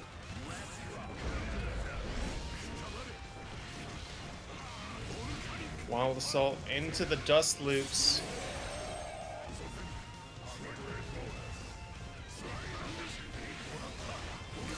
Broken out of the slide head armor. If you're Vodka Man, this might be your last burst of the set. Saftig up on round point. There we go. Uses it to be Wild Assault and then gets an anti-air 5P for their trouble. Let's see if they get knocked back into the wall off of that Heat Knuckle. They do. That extends into a wall break combo. Vodka Man, let's see if they can run away with this. 100 meter on deck for Saftig's side is a real threat. Oh, but the cross-up 6P means no follow-up. Bursts out of the gold stagger. The RC, but not able to quite find it. Gets crossed up into the shield, but can't find the link after. Wild Assault's in. No block. Meter on deck for Saftig. The 2H whiffs. Gunflame PRC'd. Jumped and avoided. I'm holding my breath. IBFD on the far slash makes all the space Saftig might need to navigate the neutral. Baits the slide head, but doesn't quite get the punish. Wild Assault built back up for Vodka Man, but deflect shield and the same for Saftig. Heat tackle after. Gambles it all on the armor to live. Guys, and we're going. This is still set point for Mikesaftig, but Vodka Man needs 1 more round to go ahead and turn this into possibly a reverse sweep. Using our walk-up step block here to keep Mike on their toes. The meaty not respected by that DP. Fafnir comes out full screen as well, confirming that hit into a Wild Assault combo. Mike takes Vodka Man over here to the corner. Goes for that BRC setup. Goes for the low this time as opposed to the high we've seen all the other times. Gambles on mashing on the far slash, gets rewarded, but Saftig makes his way back in. Hard knockdown off the Garuda. Keeps moving Saftig further down the screen. Bannerbringer RC. 6Ps in air. Great defense here from Vodka Man, FDing and blocking out all this pressure. Risk is cranked though. We're low HP. Next hit wins. Great block on the 5D. Red RC right there. Backwards Mega Fist confirms into the Garuda. Vodka Man. Crazy. Vodka Man is paid $60, $40, however much he paid for base game to block, and that's what he'll do in that corner. No bias, by the way. No bias. Crazy. No bias, no bias. It's just cool to see. Both of these players, the GOATs. 2-2, game 5 of losers finals of the Jeekly 20. You love to see that many twos. So let's see who is going to get a minimum 2nd place after this. Yeah, and again, whoever loses this, I mean, they're still getting the third place cut of the pie, so you can't be too upset about that. Of course, you want to try to go as far as you can. Mike getting the throw off of the revolver setup. The next one gets fuzzy jump. Great stuff using the PRC to keep it safe, and great stuff from Vodkaman using a back throw once the pressure got weak. Yeah, Saftig DPing out. Oh, and even going for the timed 5k to get both hits of it to break the Hammerfall armor. Not quite enough to kill. He needs just one more hit. Vodkaman gambling on wake up DP, but no, it was a jump into the JS. And can you blame him? Only one more pop buster to take that round away, but Mike kept it cool and did the back jump knowing that it was coming. These far slashes are coming out right now, keeping Vodkaman getting pushed over to the corner. We have resources on both sides. The 5D connects. Mike turns this into a combo and is going to get positive bonus. Hard knockdown off the Wild Assault. Vodka on just a pixel. He does have meter. Spends his burst gauge on deflect shield. JD wall bounce, 6S wall stick. And Saftig takes down the blocking behemoth to eliminate him and secure his place in grand finals. Dany on the Kai, the tried and true, picked the top tier. And we got Mikesaftig over here on the Soul. Here on the loser side, going to have to win. Sorry, excuse me. Going to have to win 2 sets for themselves to go ahead and close this one out on that loser side. Dany here on the winner side only needs 1. And I'm just spitting the facts here. No bias, no picking sides. Dany's definitely got the track record against Mikesaftig. I'm going to keep it a buck.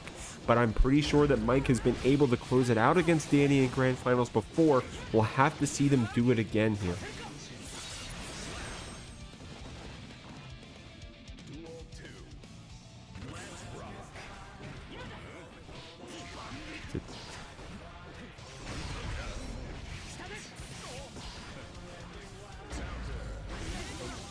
Here we go. Good stuff right here. The DP gets blocked by Dany. Goes into their own little DP combo. Great stuff right there.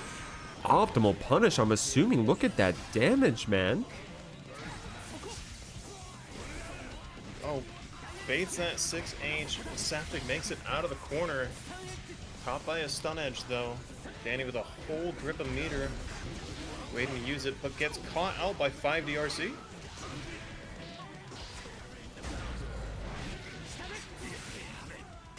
Closing it out with Stun Dipper. Dany taking this first game against Mike. The HP was getting low in those rounds, man. I think maybe just a few adaptations and we'll start turning those into round wins on Mike's side. We'll have to see.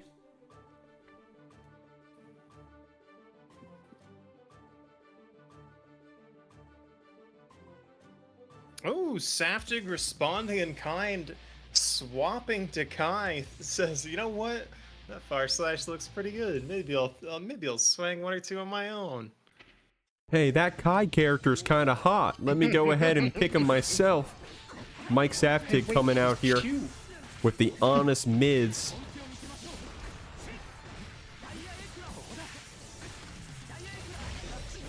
Oh, stun edge to call out the spacing. Look at that, Dany with the back throw post Fudra arc. Direct fight coming out as well, trying to fight out, even though we got the stun, the shock state on us. About to have a quite of a DP punish if Dany did not burst it. H stun edge is going to carry Mike over here to the corner. It's hard to keep up with the 2 Kais, man, but Dany is the one getting the positive bonus, the hard knockdown, and possibly the round win if we can get 1 more stray hit. Sees this, the Fudra arc going for an overhead setup, but Saftig doesn't flinch, blocks it out, stuffs out that 5k with a Fudra arc of his own. Dragon install? Here we go. You know Mike's going to lose this round for certain now. It was all but proven. Unless, of course, we get thrown into H stun edge right here. 5D is the mix, but it gets blocked out. Calls out the Stun Dipper RC. Gold Burst gets baited, and the Dragon Install Stun Edge beats out the normal projectile to close out that round. DI into win combo? Unheard of? New technology? There's a glitch in the Matrix right here. Not only is Mike playing a top tier, but he is also winning on Dragon Install. F Stun Edge loses to H Stun Edge, but the 2K2D thwarts Dany's run up, able to DP out of the stagger. Mike is trying to assert their dominance here with slash normals into direct clap, but Dany gets a tricky Fuja arc in to reset the neutral. Blocks the 5G. But pushed into the corner, risk built up. 100 meter on Saftig's deck though. 5k safe chat, but not quite safe enough. PRC pickup with the 6H. Not quite getting the wall stick he needs to get the kill though. Dany responding with burst, a meter of his own, gets the hard knockdown, staying in the round. DP'd out after the follow-up, but a DP in return is going to tie things up.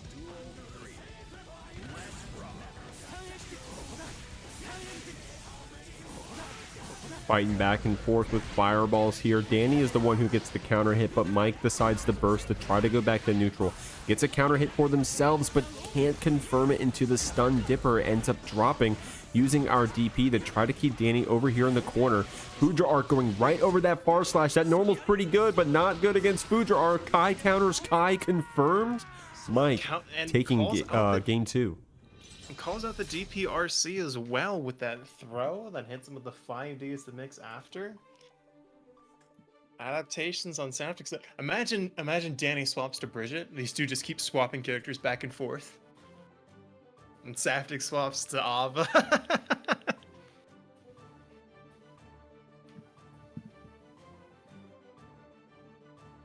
Oh, it was a swap to the Bridget. Yo! Real? Never-ending character swaps in grand finals?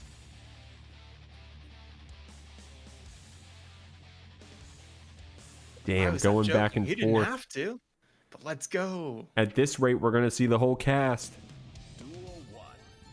Bringing out the neutral controller against the Shoto player, Mikesaftig. When they're not on the soul, they're on the top tier. Burst coming out after that 6P right there. Dany deciding to spend their own burst as well. No resources on either side. We're just playing the normal game here. No system mechanics to back us up. When we're out of meter, yo-yo pressure goes into the low instead of the high. We're getting the wall break.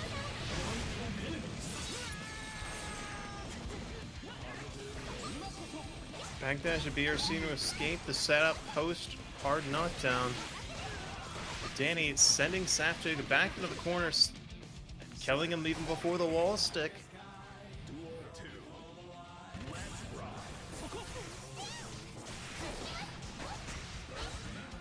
Because Dany's such a specialist on Kai, he probably knows exactly what's annoying to deal with from Bridget when playing Kai and probably representing those options.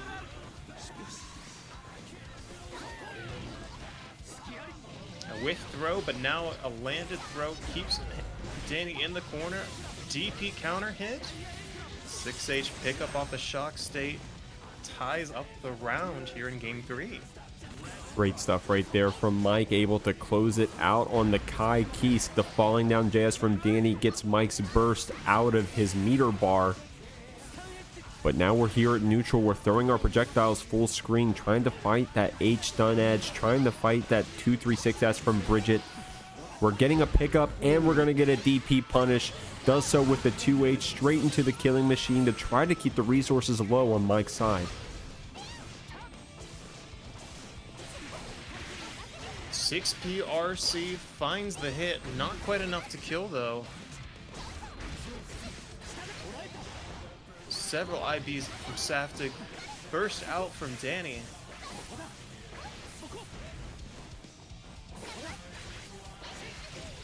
The falling down JS gets hit by that far slash. Look at these backdashes from Mike, man, saying, hey, I don't want to get hit by these disjointed normals.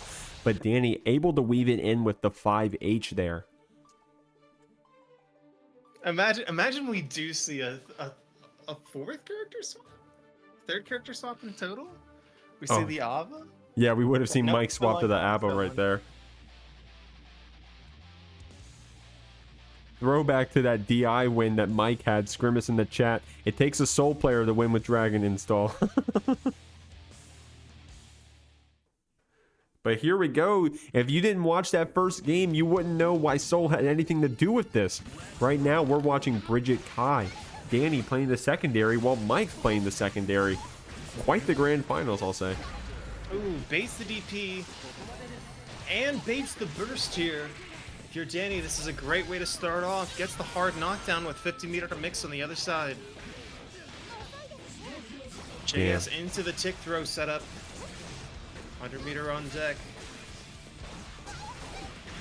Dany right here trying to represent that 100 meter to try to open up Mike in some way. The risk getting cranked, throw confirming into red RC. We're going to close out this round against Mikesaftig, and both players looking pretty good on our burst meter. This is the last game potentially for Dany, trying to close out the Jeekly 20 on the Bridget. And if you're up in grand finals, winner's side, spending your resources to get that first round win to put you up on tournament point is such mental stack against your opponent. You gotta think about just that one round in the moment, but it's so hard to. Now with hard knockdown, you're Saftig, you gotta hold on to your burst. Finds the burst from Dany though. Great stuff right there from Mike. Wild Assault going to keep Dany pressured over here in the corner. We do have a little bit of meter though. Now that we've gotten this stray hit in, we did not convert it into the kill shot though. Mike blocking this super DPing the moment there was a gap. It's not that plus. Jumping in normals, getting the tick throw pressure as well. We'll see if Mike can run away with it, but the wake up DP red RC from Dany makes Mike burst. First out from Saftig. CSE. Oh, baits the Roger dive, but not able to punish in time. Oh, but catches with the Fooder arc. Close out the round. Dany still with a significant burst advantage. Not quite as much. Does secure the first hit.